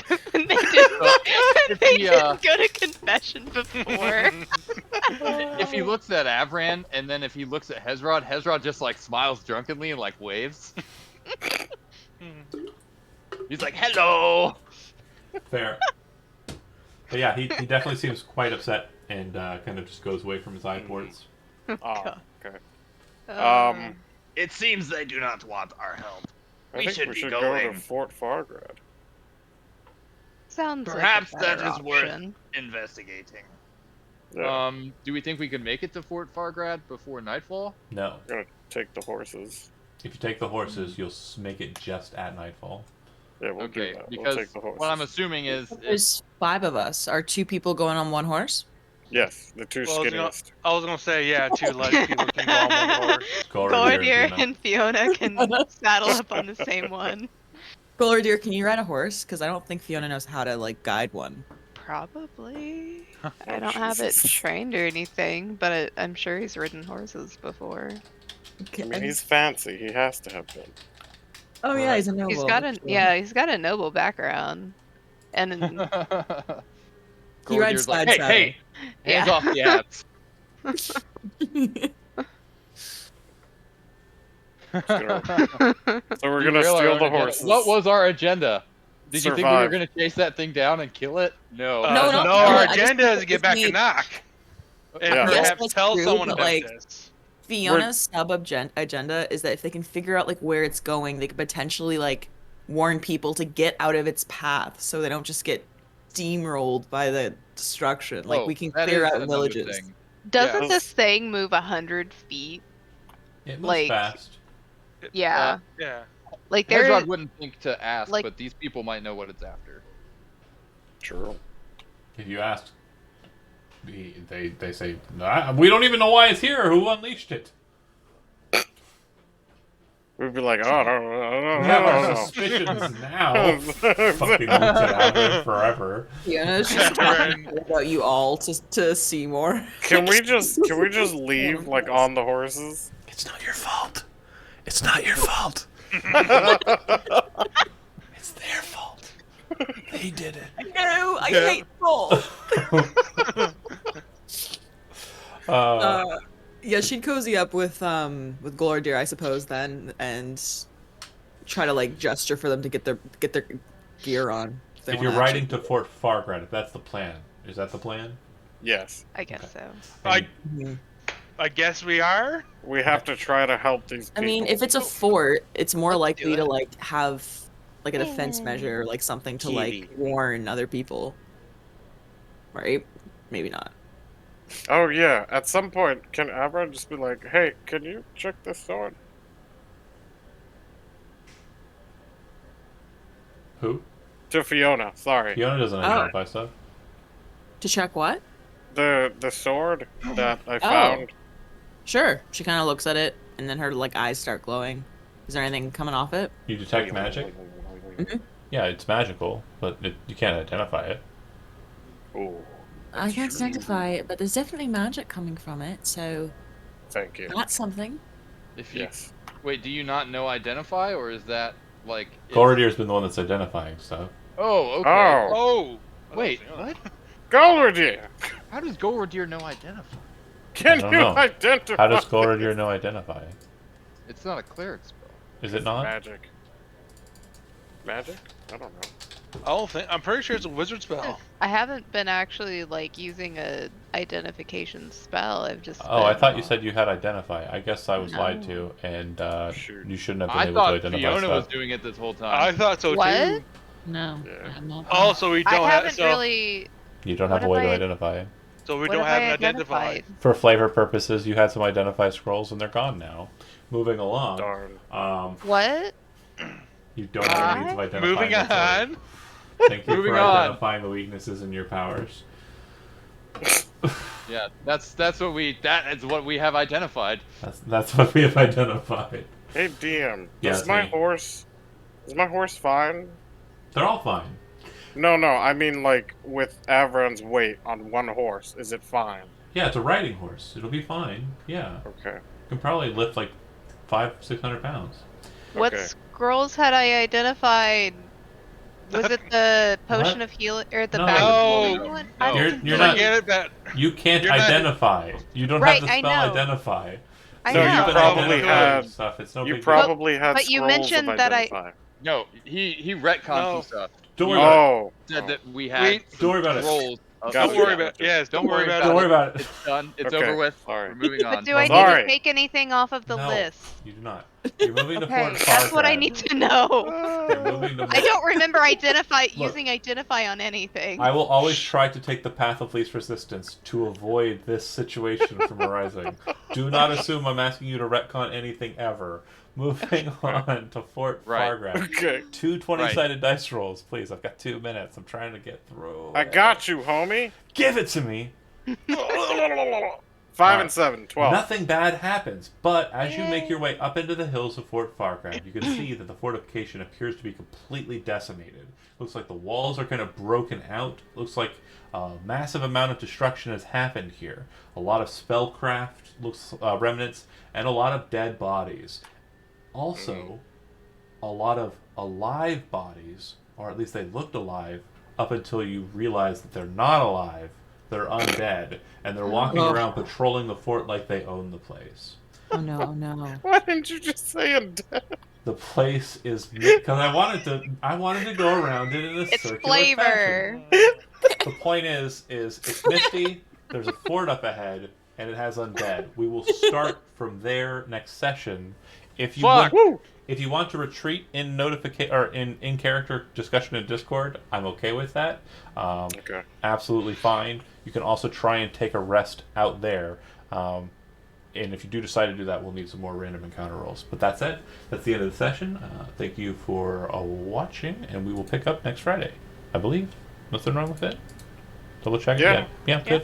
All right, stop in the stream. Thanks for watching.